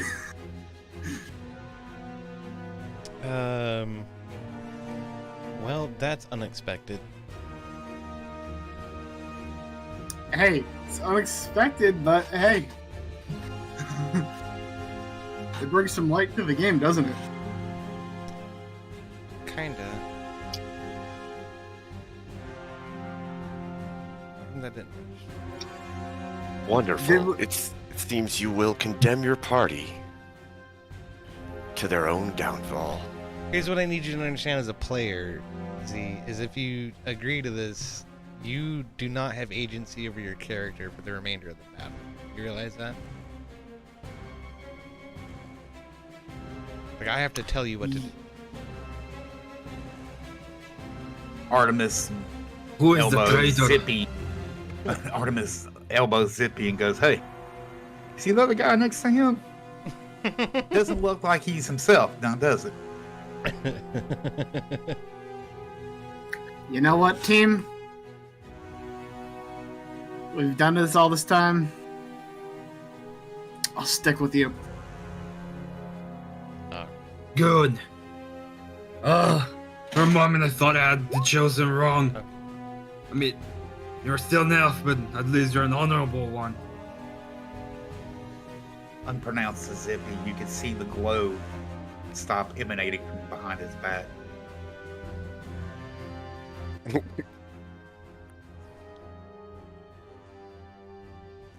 What do you mean glow? Oh, I had a sonic blade to his back.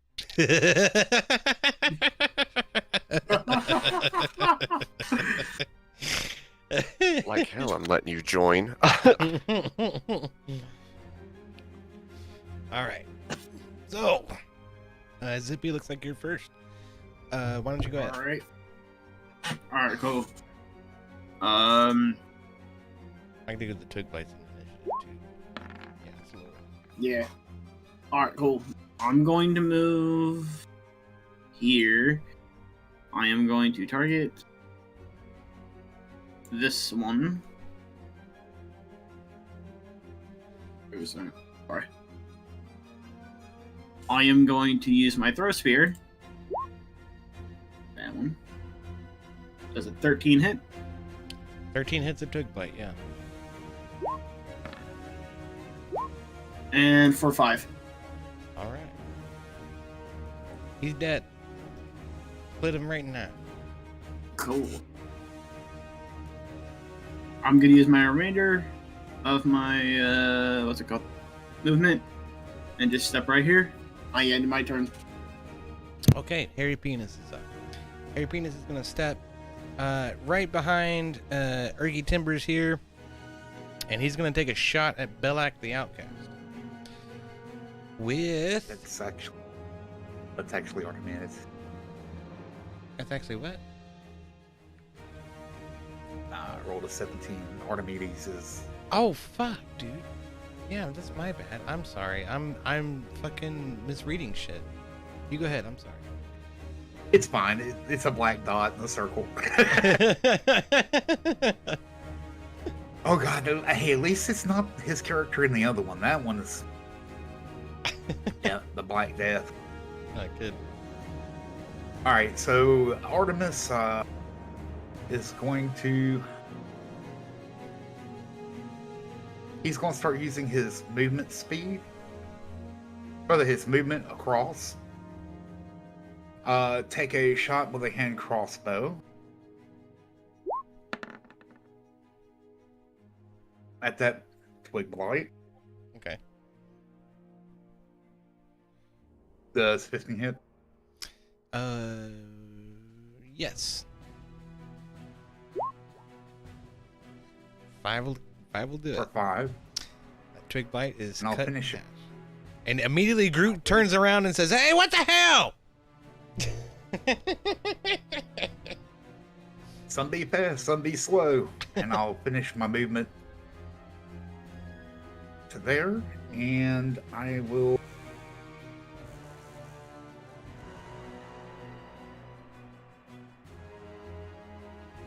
I'm trying to find. Hide, that's a bonus action, right? Yeah, we can call it a bonus. For you, it is. Yeah, I think. Yeah. And then you want me to? I'll roll stealth.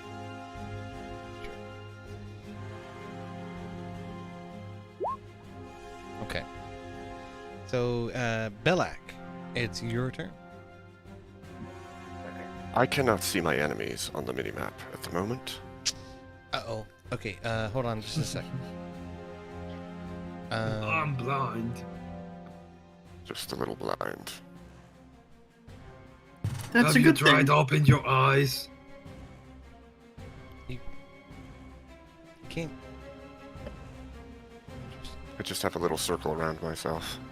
Oh, as I move, it lightens up. Okay, hold on. I'll fix it. It's your night vision distance is only 5 feet. We'll make that like 80. That should be there. Does that help? Perfect. Yep. Okay. Okay. Now, I am going to cast. I'm going to cast Entangle Who are you casting it on on? the party. Here.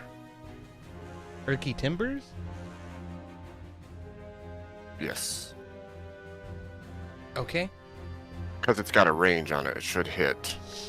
Yeah, it's a 20. is it? It's a 20-foot radius. That's correct. So Yeah. Right. So everything within that radius. Okay, perfect. It's not. It's popping up when I click it. it's okay. It's okay. All you had to do was one of those. Sorry. That's Sorry, it's not popping up in my chat. Sorry. okay. Okay. That's weird. It did now. It just did. That's weird. Okay, so Hairy Penis, Ur'Dahir, Urky, Groot, and Zippy all have to roll a strength saving throw of 12 or better. Otherwise, you're stuck where you're at. You said strength save? Strength saving throw, that's correct. 15. All right, you can move. Yes! However, this whole area, okay, I should probably just draw a circle around it with like a, one of these.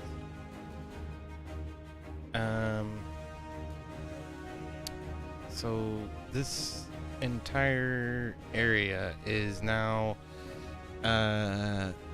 rough terrain. So you have half movement distance in that area.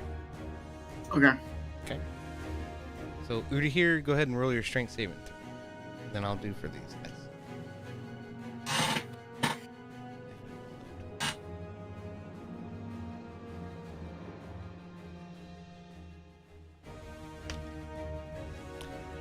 It's a nat 20 for Harry, he succeeds. It's a 5 for Urky, he fails, he's stuck. It's a 15 for Groot plus his strength bonus, which is probably gonna save him. I mean, he already saves, so Groot and Harry can move, Urky cannot. Ur'Dahir. Emmet. Okay. Yeah, strength saving throw.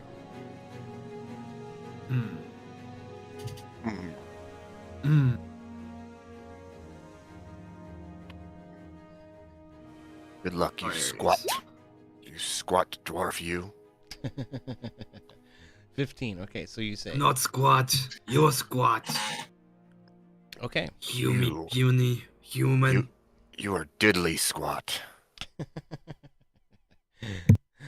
All right. You're 6'5". In my head.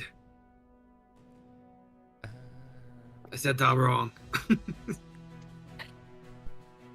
we'll do that. Well, I like the vision of me that you have. Silly dwarf. So it's Harry Penis's turn. He again is gonna try to take a shot at Belak. If I can get his character sheet to actually load. Great.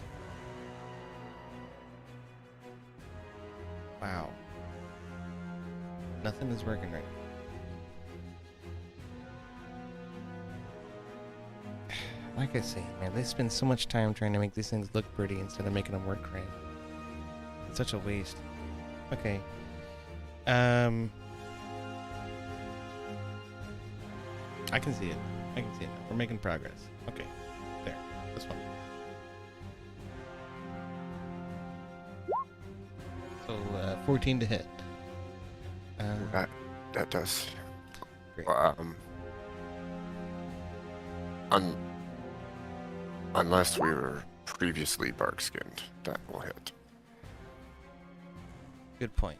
I almost forgot about that. I fucking coached you through all this shit and I completely fucking forgot. That's okay. Take 4 damage. Okay.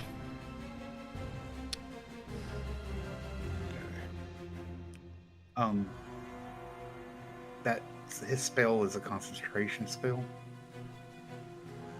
What spell is a concentration spell? Oh, entanglement.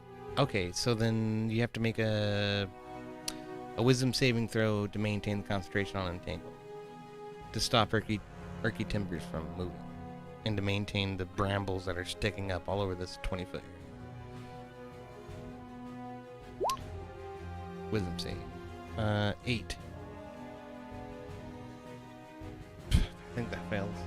That fails. It's gotta be a 10. Nice. Alright.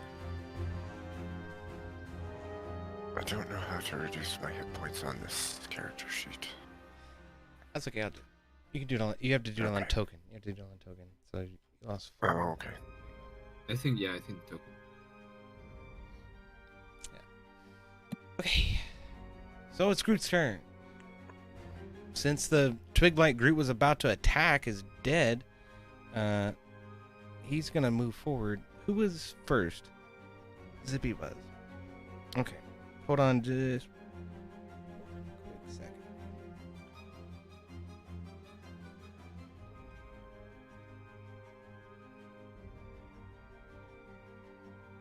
I'll put this right above Zippy. Okay. The value of 1. Alright, great. So, Groot is gonna rush Belak. He's gonna rush into here. He's gonna try to strike him with his great axe. So 5 to attack. 17. 17 hit? Shit. Yeah, that hits. Excellent. 12 damage. Oof.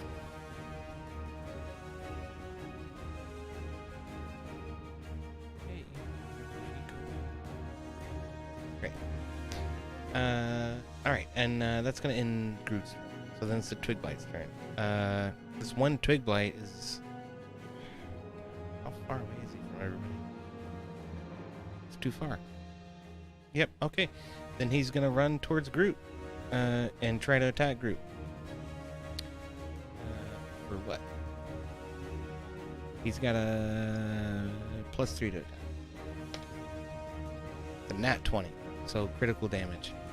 1d4 plus 1. That's 3. Twice is 5. So 5 and 3 is 8. Groot takes 8 damage. Alright.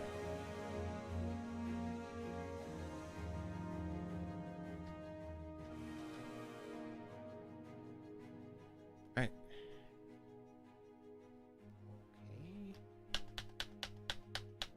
How come my enter key's not working? It totally works. I know that key works.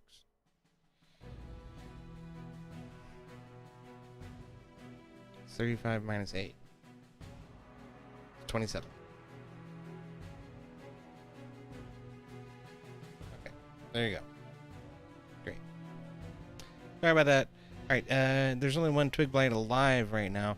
Except there's other ones hanging out in the shadows. So Artemis, right next to you, one of the branches starts tweaking and waking up, and it reaches out and it slaps at you.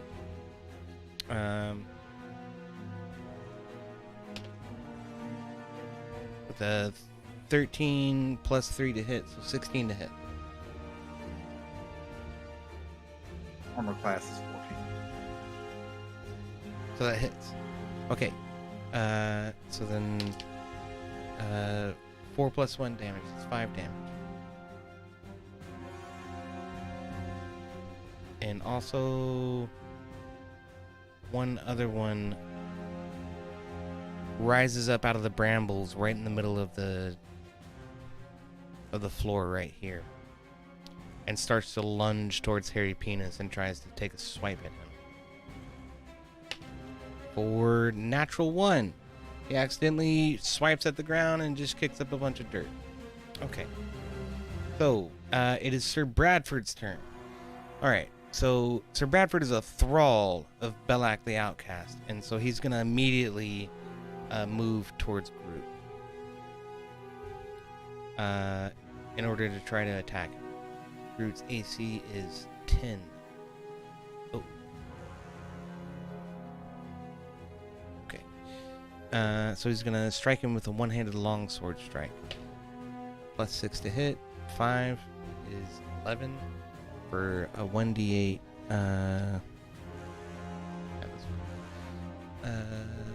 Plus 4 slashing damage. That's 5 slashing damage. So Sir Bradford comes down, slices across Groot's collarbone, and hits him for 5 damage. Okay. Fantastic.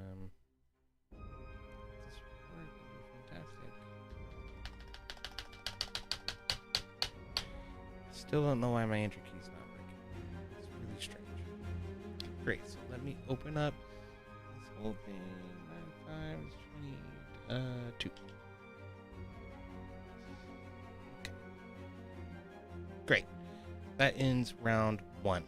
So at the end of round 1, a giant frog leaps from the branches of the tree and lands on the floor right in front of you. This is Kolket. The druid's fucking frog. And he is enormous. Haha! Contact! Nice to finally meet you. We've been searching for you this entire time. This is where you've been hiding at this entire time. Haha! And Kolket just ribbons. He's a frog. And in fact, he's medium. I'm sorry, he's not that big. He's only this big. But for a frog, he's a giant. Okay. So Zippy, what are you doing?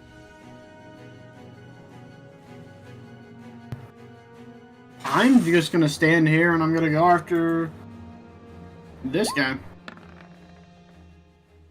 That's right behind Hairy Penis. I'm going to use my...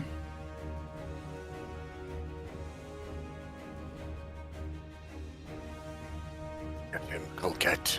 Get him. Yeah, I'm going to use my dagger thrown.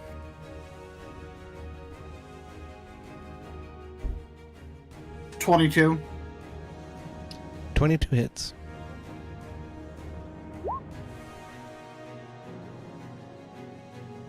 5 damage. That's enough to kill him. He's dead. All right, cool. I'm just gonna stay where I am. Okay. I rest the rest of my turn. All right. So now it is Sharwin's turn, and oh no. Okay, that's fine. I'm sorry. It looked really fucked up. I wasn't seeing anything I should be seeing, and it's because the window was too small. That's okay. Okay. So Sharwin is exactly the person you're here to save, but she is possessed. Her eyes are blackened. Her skin is pale and textured like bark. She seems to be under the influence of the tree. But she happens to have this fancy little spell called Magic Missile, and she's gonna launch it at Groot. So, Sharwin launches. Oops. No, it's this one. Yeah, that's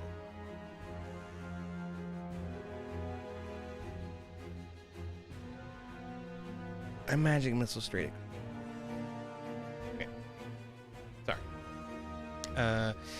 What's it gonna do? You know what? I'm not even sure. Let's find out. Yes. Right, she launches 3 magic missiles. Is that? Do you all see what I'm seeing in the dice roll dialogue right there? Where it says 10. Yep. 10 force. 10 force. 10's what it hits with. Okay. That's the totality of the roll. It's 3, 3, and 1. That's 3. That's 11. Oh, wait. No, it's at 13. It's 13. Why is it 10 force? No idea.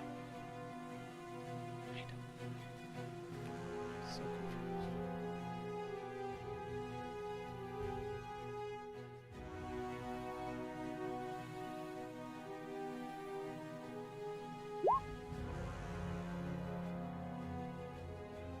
Reloading darts, each dart hits the creature of your choice. A dart deals 1d4 plus 1.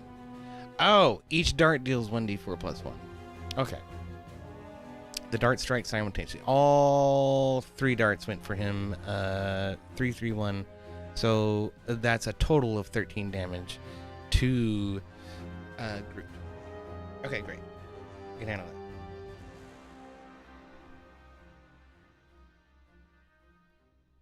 that. Uh-oh. Can we? So 10 is 12, and then 3 brings it down to 9. Okay. Groot's not looking so hot, you guys. He's thinking about fleeing. But that's going to end it for Sharwin's turn. Artemis, what are you doing? I guess I gotta deal with the thing in the face, so I'll attack with my rapier. My rapier. 13 Does hits. 13 hit? 13 hits. Just barely. 9 damage. Alright, that's enough to kill it. He's dead. Alright. And then I'll take a shot at the frog boy with my offhand crossbow. And seeing that I'm out of sight, let's see. I'll say you're within line of sight from there. You're only halfway covered. At worst. Right, but I'm hitting as well. Well, was. Does 12 hit the frog? 12 hits the frog. He's a big frog.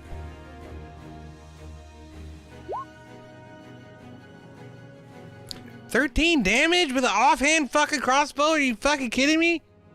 God damn it. Dude, I can't. Okay. It's just powerful. That good. For shit's sake. Alright. Super high weight hand crossbow, okay? Uh-huh. It's got like some fucking bolts that are made of uranium or something. Alright. And an adamantium string. And I'll use. Sorry, and I'll use my movement to just tuck around the corner a little more. Okay. That's gonna end it for your turn though. Your offhand is your bonus action. Right. Okay. So, end of turn. Alright. Belak, what are you doing? I am going to cure wounds.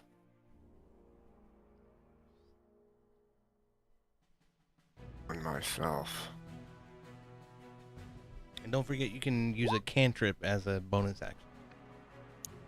Aha. Okay.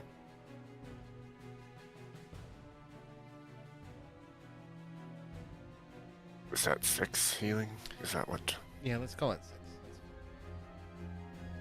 Okay. And then I'm going to use poison spray on Groot here. Alright. So Groot has to roll DC 12 to avoid 2 damage. Okay. On cons. When he has a +5 con, so yeah. He's gonna easily save it. So he takes 1 damage. Okay. Yeah. Okay. No, I cannot. I don't know why.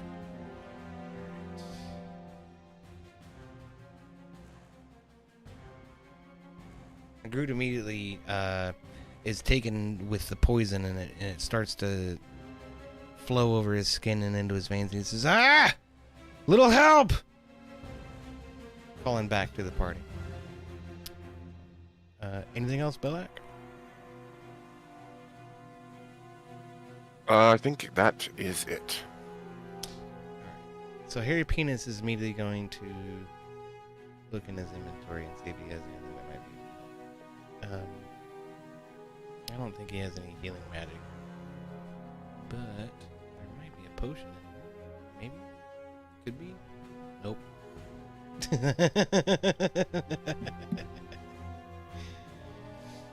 What else we got? Belak whispers to Groot, "It looks like you will be butt compost, my friend." And Groot just growls back. "You I piece wouldn't of count shit. on that. I will make you compost," says Groot. And Harry Penis is going to strike at Sir Bradford here. With a longbow.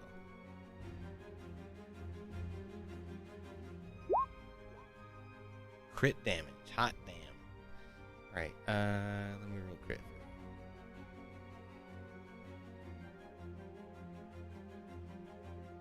Should totally work from this side. I'm the DM. I should be able to roll a crit damage. Swear to God. Punch you in the face. Roll 20. Alright, whatever, fine. Roll damage twice. So it's 5 plus 10. 15 damage. Against Sir Bradford. Excellent. So, Harry Penis lets loose his longbow. It hits Sir Bradford square in between the eyes. And he looks stunned immediately. And is not really doing so hot right now. That's gonna end for Harry Penis. So, Ur'Dahir, what are you doing?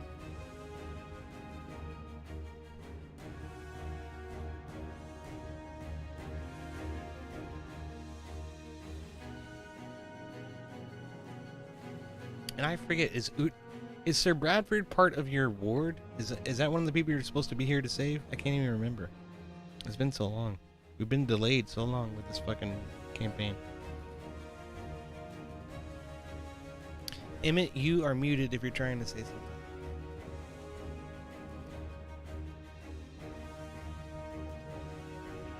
Emmet. Sorry, family stuff is happening. That's okay. I'll go ahead, move closer. I will cast Heal Wounds on Groot. And then I will use another stuff.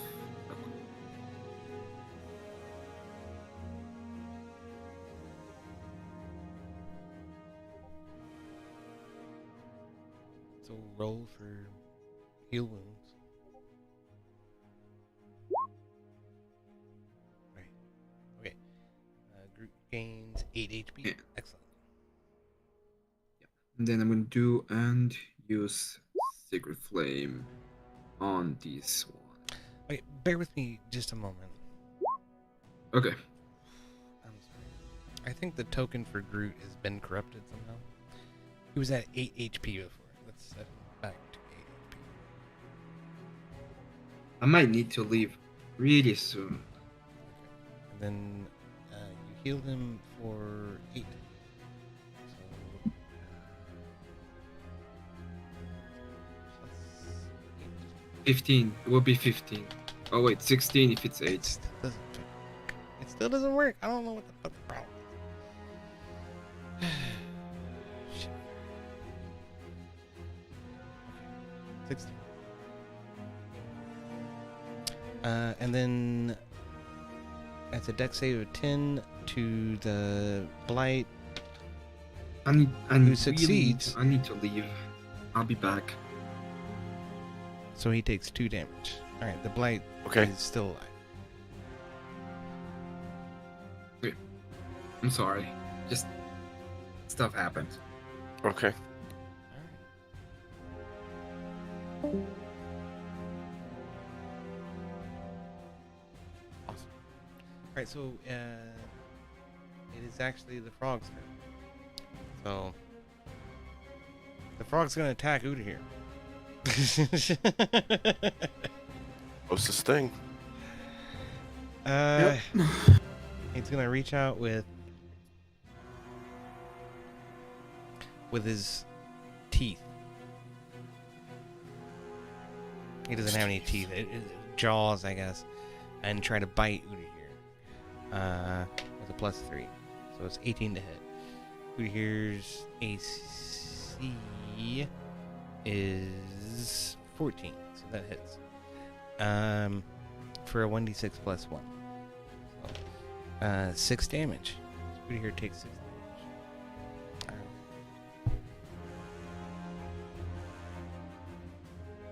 So, who's next? It's Sir Bradford. I'm sorry. I have a lot of characters trying to manage now. There's 2-player characters, not 3-player characters, all of the NPCs.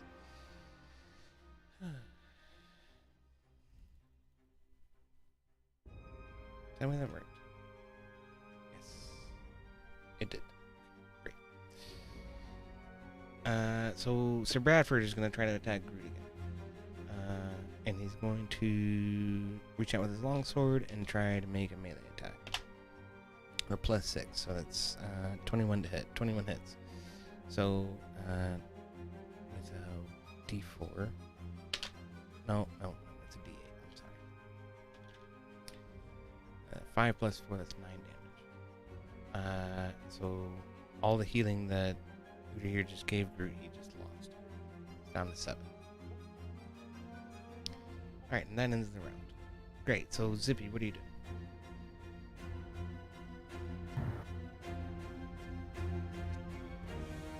I'm gonna move here. I'm gonna go after the toad again. And we're gonna use my two-handed spear.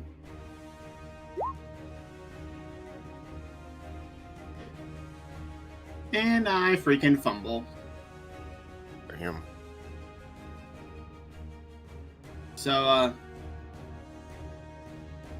yeah, I yield my turn after that. You accidentally hit the ground right in front of you. Pick the spear back up.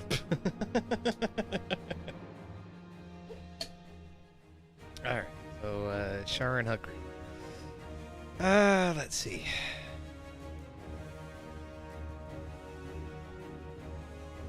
She's gonna move to here, underneath of the tree. And she's gonna cast Magic Missile again. 2 of them are gonna go after Groot. 1 of them is gonna go after Ur'Dahir. Let's see what we do.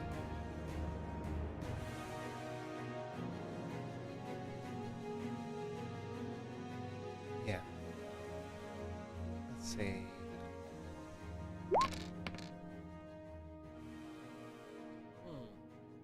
I'm sorry, I cast it at level 2, so there are 4 missiles. So 3 and 1 go for Groot, 3 and 3 go for Ur'Dahir. So 6 damage to Ur'Dahir, 4 damage to Groot.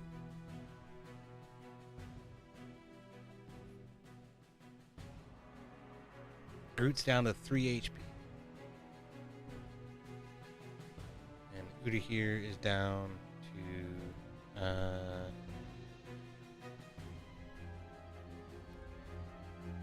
would be 14, but it's +1, so 15. Okay. Great. So Artemis, what do you do? Let's see. I guess I'll peek around the corner.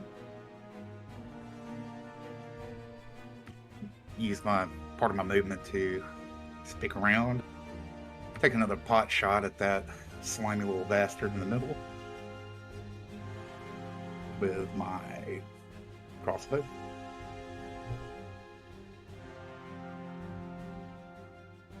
$25. Nice. That totally hits. 21 damage. Alright. You let loose the crossbow. Strikes the frog straight in between the eyes. Falls limp on the ground. Kind of pukes up his tongue a little bit as he falls limp. He's dead. Alright, then I'm I'm going to use first one movement to be back and use my bonus action for stealth to hide.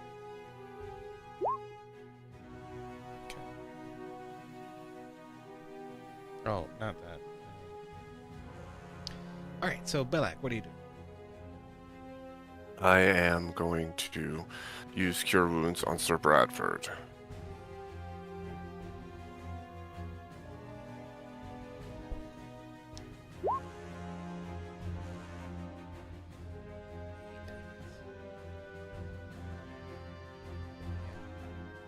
Yeah. And also, what is this? I was wondering if we were going to see that or not. So you turn your club, your quarterstaff into kind of a club. You cast the cantrip, and a bulbous mass sort of appears at one end of it and becomes much more powerful. I see. Yeah, I think instead I'm just going to spray Groot with poison spray again.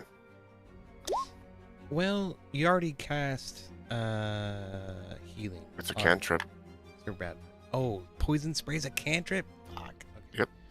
Mm-hmm. 0 level cantrip. Yeah, that means you can. That's a bonus action. Okay. DC 12. Fucking Groot's gonna die, man. You guys are gonna let Groot die. I swear. Right.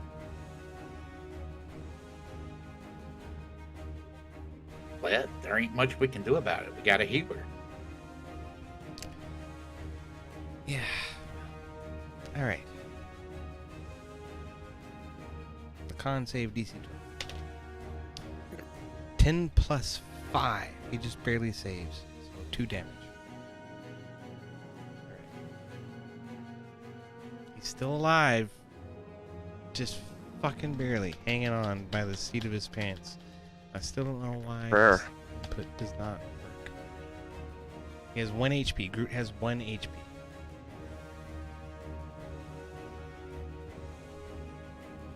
Alright.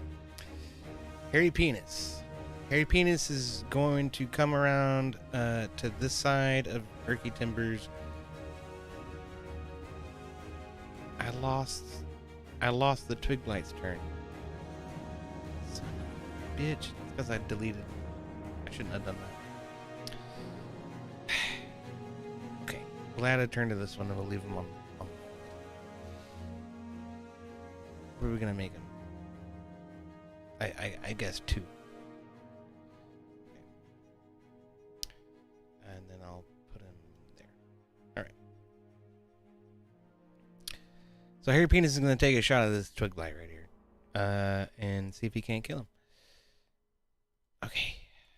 I'm sorry, y'all. It's been such a fucking clusterfuck tonight. Critical damage. Okay, I have to roll the damage twice.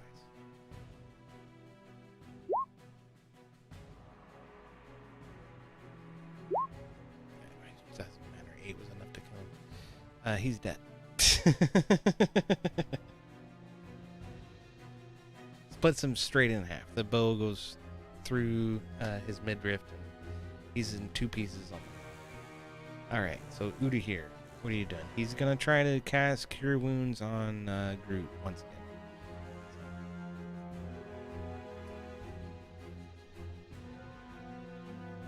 We gotta try to save Groot.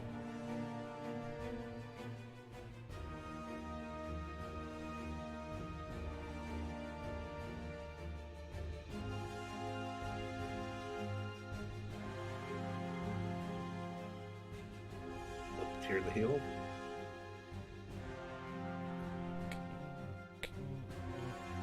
There.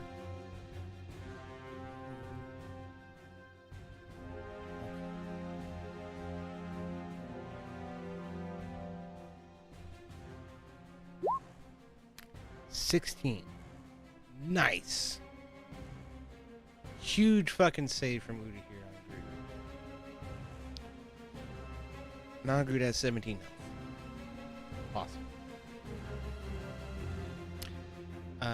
What else can we do? You can do Sacred Flame cantrip. That'll work. Yeah, let's do that. Sacred Flame against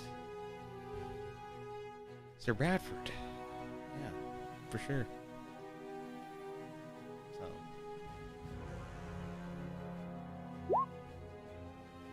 that's potential of 12 damage if Sir Bradford can't save.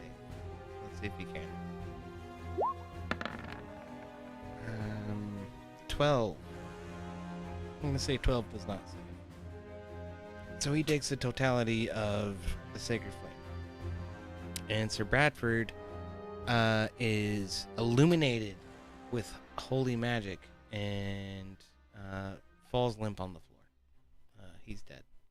I just placed a light source that I didn't mean to place. That's awesome.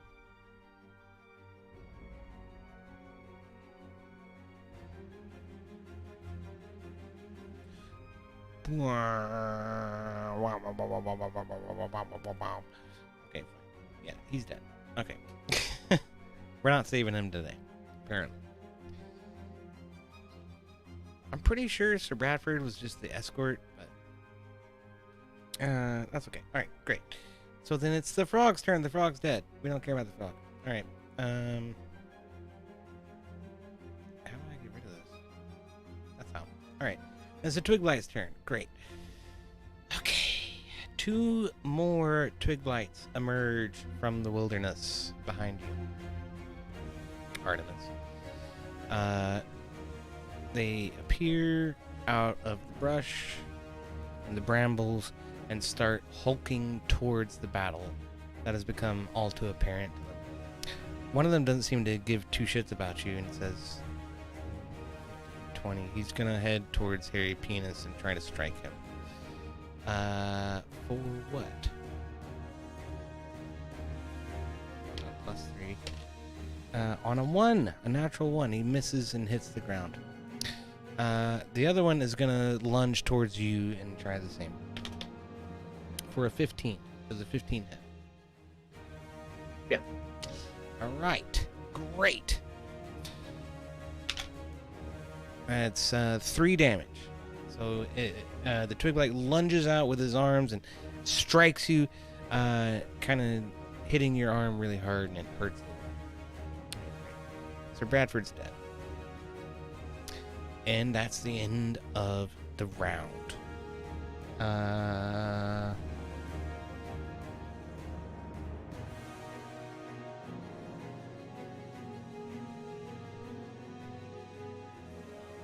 Y'all just bear with me for just a moment. I have to go. Yeah, that's fine. Okay.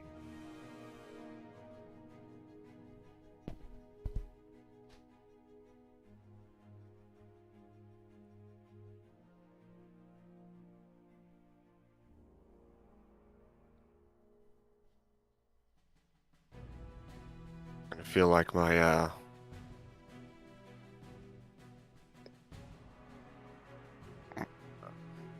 Gothias tree needs to summon a whole bunch of blights for me, you know?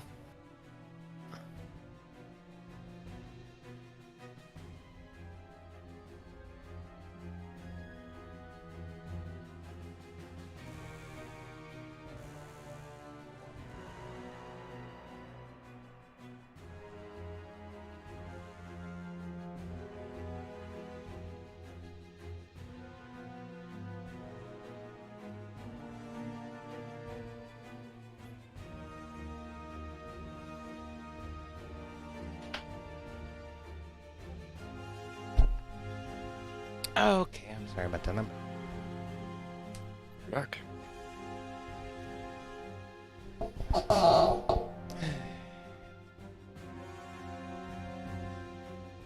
Shit. We lost him in the middle of it. It sucks. I hope everything's okay with him though. Did you? You ready, Zippy? Yes, I am. Okay. Let's go ahead and go forward with your turn. What do you do?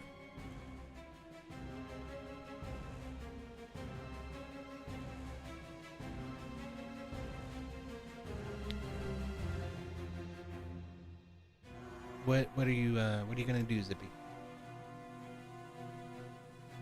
Oh, my bad. I'm going to move.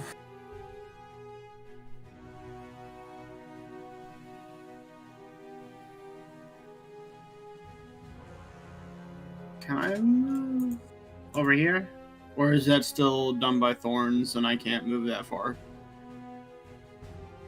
No, the spell's actually been broken because he needed to concentrate. So when he lost his concentration, all the brambles retracted. You can move free. Okay, so... Alright, so cool. So I'm going to go... here. I'm going to go after Belloc. Okay.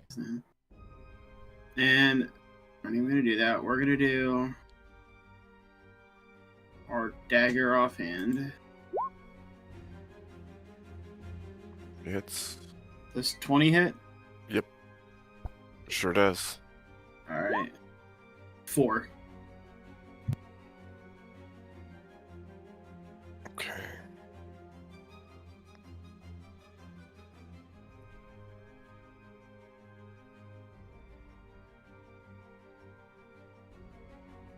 There we go. And then... I end my turn. Because I don't think I have any movement left. Okay. Sharwin Huckriel is going to move out from under the tree. And she's going to take 2 pop shots at Urki because she doesn't know who he is, and Harry Peanut with her magic missile. Here it is. We'll cast at a level 2, so 2 to each. So 3 and 4 to Hairy Penis, 3 and 1 to Ricky Timbers. 7 Hairy Penis and 4 to Ricky Timbers.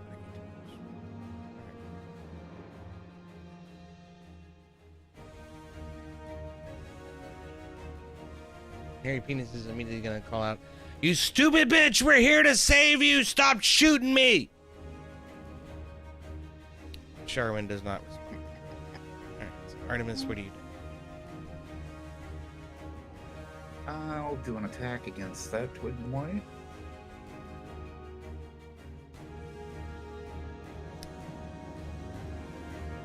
17 hits. 9 damage. Alright, he's dead. Slice him right in half. Alright. Then I'll pivot and go for a crossbow offhand. For that one. Yep, you can see him. 20 hits.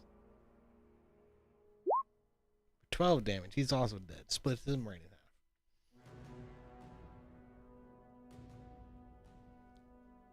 And I will just think I'll move over 1 and end my turn. Harry Penis just kind of waves. Thank you. You stupid dwarf. Yeah, and Orion's like double flipping off to each side of Artemis's head.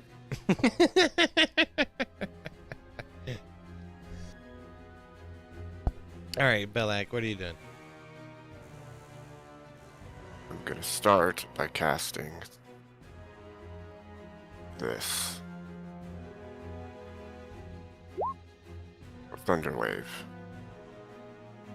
Okay. What's the range on Thunder? 15 feet. All right. So, actually, let me do this.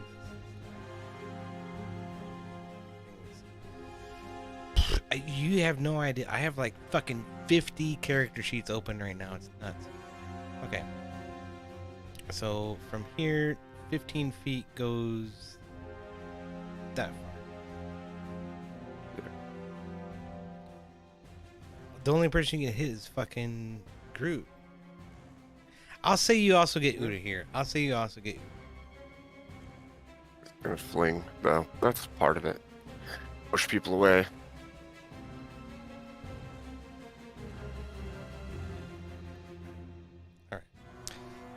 So, what is it?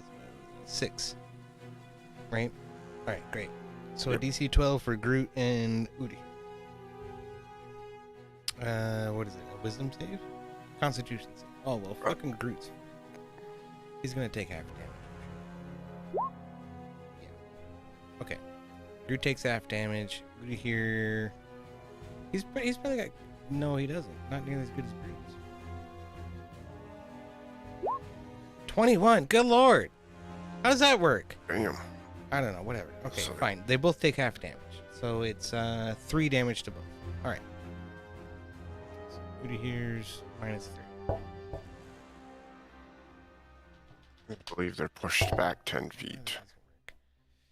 Oh, right. Okay. 5, 10. Yeah. So he's back 10 feet. 5, 10. He's back 10 feet. To there. Righto. Good fucking call, Abe. Okay. How can I fix this? Okay. Groot's HP is 17. Okay, so then he loses 3. So now he's down to 14. Yes. Okay, great. And Uda here is down what? An additional 3, so 19. No. 18.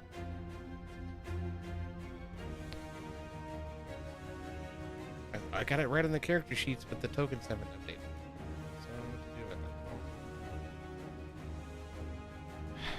that. For the Thunder Wave, I'm going to use this cantrip and call it the end of my turn. That lasts for a minute, so that lasts for 6 turns. You don't have to cast it again. Each turn is 6 seconds. So it's 10 turns. It lasts for 10 turns, actually. 10 rounds. Cool. Yeah. Perfect. Okay, yeah, I think I got the HPs right on those guys. Okay, so great. It's Harry Penis's turn. Where did Groot's turn go? That's because I deleted him. I thought he was first. Fuck. Damn it. No, he wasn't first. I hate this stupid game. I'm sorry. Okay. Let's say that he's I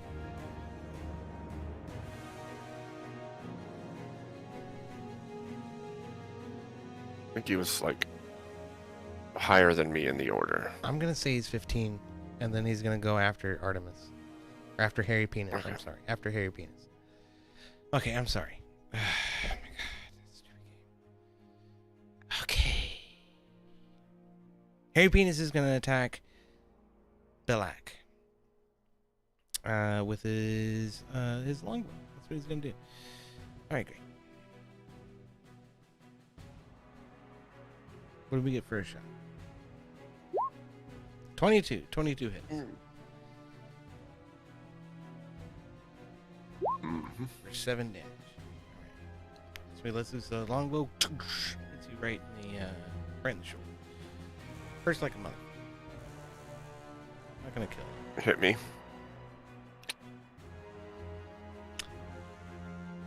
Down by He's also 7, you say? He's also gonna cast a cantrip called Dancing Lights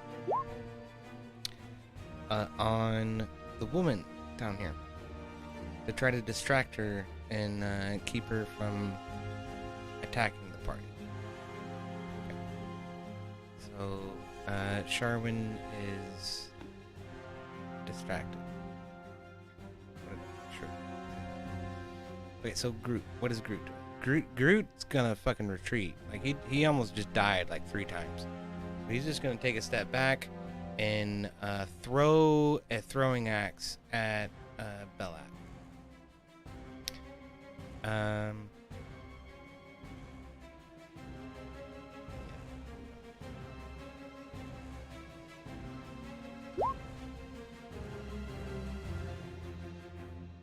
16 hits. I think I should throw that at disadvantage, actually. It's a little too far. Okay, so 16 hits. For 8 damage. Damn.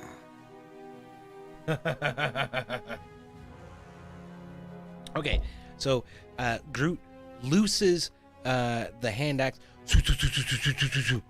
and it smacks Groot right in the forehead. Smack right in the middle of his forehead. And for a moment, he looks and he says, "My children will go on without me."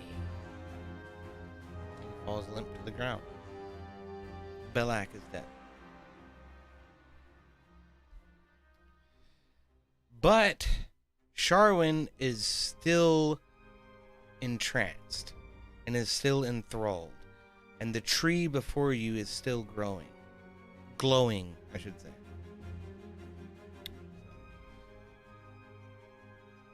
Groot says, "Why hasn't she broken out of it? What's going on?"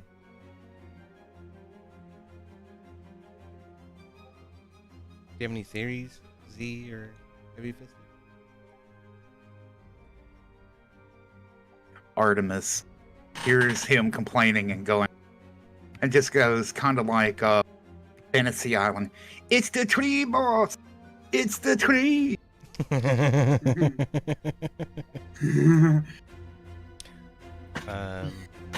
Ur'Dahir takes this moment to make a history check, just really super quick. Or what's the other one? Arcana. No, both of these are zeros for the fucking dwarf cleric. Are you kidding me? Fuck all. Alright, fine. Thing wicked this way comes. Ur'Dahir has no fucking idea. He says, "If you say it's the tree, I guess it's the fucking tree." And so he attacks the tree. Alright, so Ur'Dahir is gonna cast Guiding Bolt against the tree. Are you here, Emmet? Or is that Z? Here. That's me. That's Ur'Dahir is gonna try to cast Guiding Bolt at the tree. Okay. The tree does not move. So, yeah. 24 hits. God, I gotta look at how much fucking... I don't have a stat sheet. It's in this fucking module somewhere.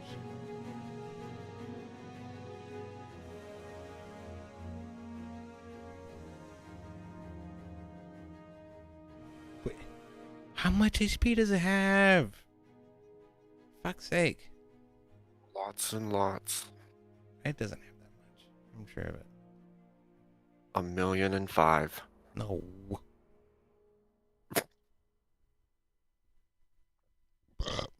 Oh yeah, I'm supposed to show you guys this. I forgot. It's the cover image. Like, you've already seen it. That is Belak, Sir Bradford, and the lady that you're supposed to see. That's a big tree, though. Like, it's got to have some hit points, okay?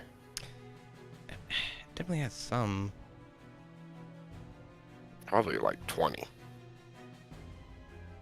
The Guthalis tree has an AC of 10, 35 hit points, is what I'm saying. Why can't I fucking find that? Alright, fine. AC of 10, 35 hit points. I like that. Perfect. Okay. And I can't. Where's it? Why not?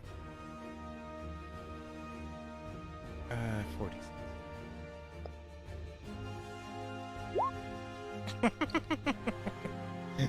Alright, fine. Tree's down to 8.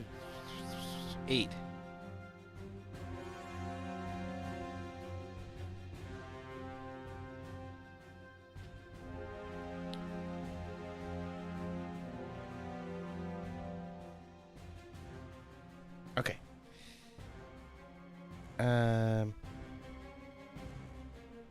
Oh.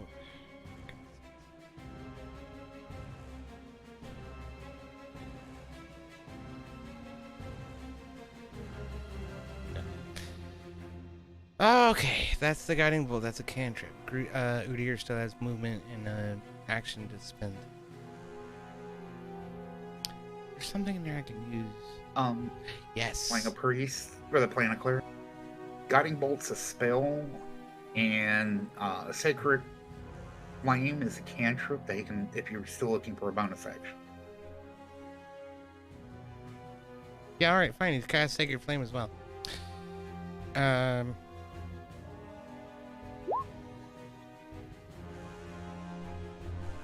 Is it 4 to hit? Like it. That's really low. That's awful. Yeah, no, that's 4 to hit. That sucks. Okay. Yep, that does not hit. Okay. Okay, so, well, with the Sacred Flame, what you have to do is the tree has to do a dexterity saving throw. It doesn't move, so it fails. So it takes 4 damage. Oh, okay. That makes... Then it's down to 4. Alright, cool. My goodness sakes. It's the Twiglight's turn. I don't think any of them are left. Nope. Unless I want there to be. But I don't think I do. So, that's the end of the round. Zippy, what are you doing? Alright, I'm going to go here. I'm going to go after whatever this creature is, What creature? or whoever that. That's who you're supposed to say. This one. Okay. Alright. We're gonna try this. Wait. Hold on. Ur'Dahir says, "Wait! That's who we're here to save! Don't kill her!" Oh, okay. So, am I good to go after the tree or no? Or what are we going after? I don't even remember. It's the tree. It must be the tree. Everybody else is dead. Alright, cool. Going after the tree. And I am going to use... how do I even do this? Hold on, I don't even know how to do this. Can I use my oil on this or no? Can you use your blah blah blah blah? What? Can I use my oil on this or no? On the tree? Yeah, you can definitely use your oil on the tree, but you have to get close enough Alright, to cool. use it. You have to be within, what, 10 feet. And so... I think it's... it might be 20 feet. But okay. It's 20 feet for me. 5, 20. so, this square here. You have to be within that square in order to use your... Ah, damn it. Come on, really? Alright. That's within 20 feet of the epicenter of the tree's trunk. I know. I'm trying to think. Because I don't have any movement left. I think I have a couple squares. You haven't moved at all. What are you talking about? You have 30 feet of movement. You can No, totally, I came from behind Groot, didn't I? You just started your turn and you have not yet moved. You have 30 feet of Oh, movement. okay. Alright, so I'm gonna move here then. Or do I need to go in the rectangle?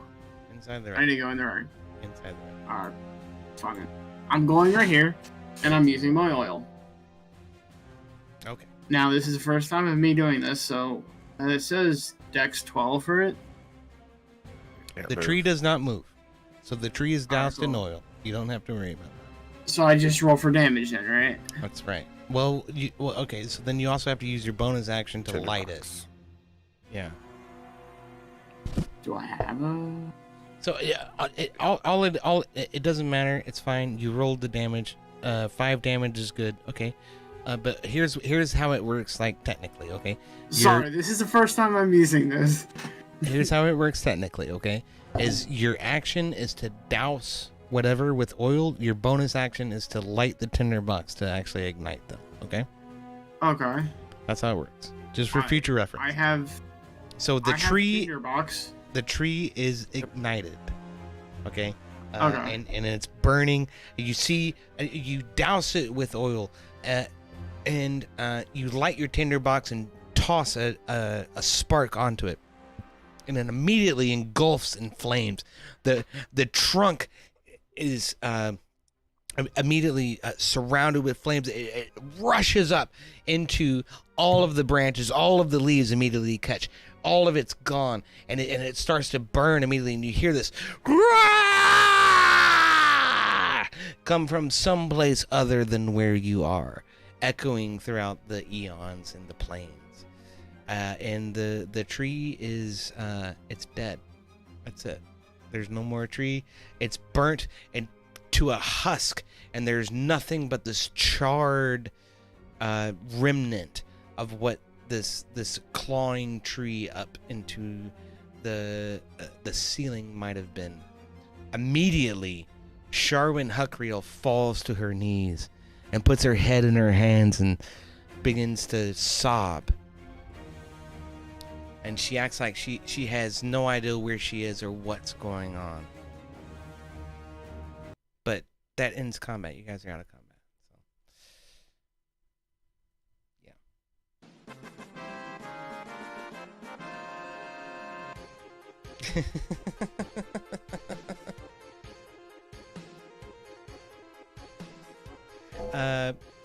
So Sharwin sort of looks up from her hands, sitting on her knees, and stares out at the lot of you, sitting there, beaten and broken, and she says, "What has happened? Where am I?" And she looks over and she sees the body of Sir Bradford on the ground. She says, "No! No, Sir Bradford! You can't!" And she picks up his head and holds it in her hands and begins to cry. "You are my greatest servant, my greatest protector. No! What has happened? Where have I gone? Where have I been? What has been happening?" And she looks and she sees the body of Belak, the outcast, and she says, "That monster. That piece of shit." She looks at all of you and she says, You are my saviors. You have released me from the spell of this evil. Thank you so much. How can I ever repay you?"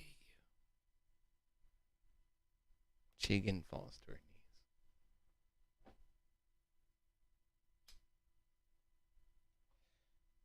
"Oh, you don't have to repay us. It's okay.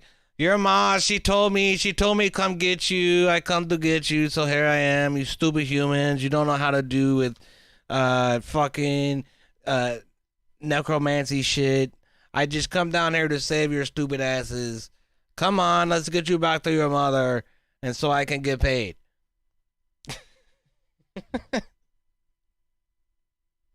How's that for an Ur'Dahir impression?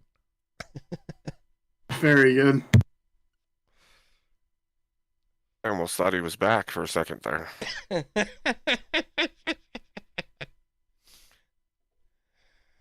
Sharwin says, "Oh, thank you so much, Master Dwarf. I'm so thankful. I'm so thankful. I'm so sorry, Sir Bradford. We must take him with us. We must." Ur'Dahir says, "Oh, are you kidding? We gotta drag this fucking corpse up there? Really?" We're like 300 feet underground right now, man. Come on. Artemis chimes in. Ashes are less problem to carry. Ah, yes. Shall I burn him too?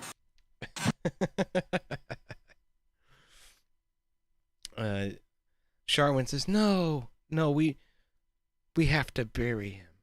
We have to give him a soldier's honor. He was one of our greatest generals."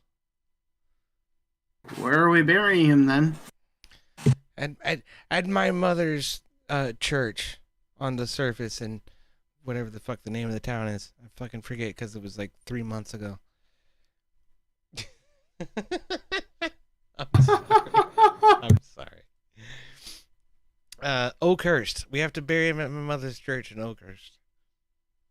Artemis looks at Ur'Dahir.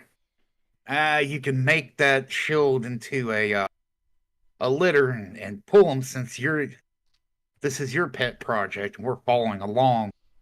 And yo, Twisted Sister, you're going to take all the armor off him and you're going to wear it up because there's not a free ride here. I agree. This is not a free ride. You're gonna take all that armor. And honestly, if you want his body, you can drag it too. I mean, it's real easy. You can just put the armor on and walk with it. Sharwin says, "Well, I guess I could." And she sort of clutches at her robe a little bit, and then begins to disarmor Sir Bradford and don it herself. Here's the thing, you guys. DM to players that's the end of the module. That's it. There isn't really a conclusion kind of chapter or anything, or how you guys actually get out of here. None of that's really resolved. But, that does it. That is cool. That is the conclusion of fucking the Sunless Citadel. So here's what I'll say for congruency's sake. Okay, let me get all you guys together here, and I'll grab you, and I will take you to one of the chambers you did not find, which was over here. Yeah. So if I drag you this way, and I drag you this way. You're gonna drag us through a whole half-acre. Yep, I am. I'm taking you through the whole bottom layer of the dungeon. This is actually where you were supposed to meet Balsag, but there's this passageway right here. So it's like, okay, like I mean, we could role play all of this, but ultimately you've killed everybody already. Here's where you guys actually like fell down into this level, right? It was like down here, and there's a well over here that sort of dropped you in. You cannot get back up that way. The well's too high up in the ceiling. But up here, Oh yeah, I remember that. Yeah, up here there's a passageway back to the surface. Up in here. Yeah. So yeah. And that ends up leading us back to this layer of the dungeon where none of you are going to be able to see until I add your character sheets.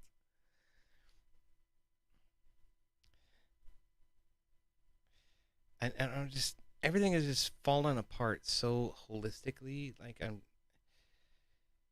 sorry.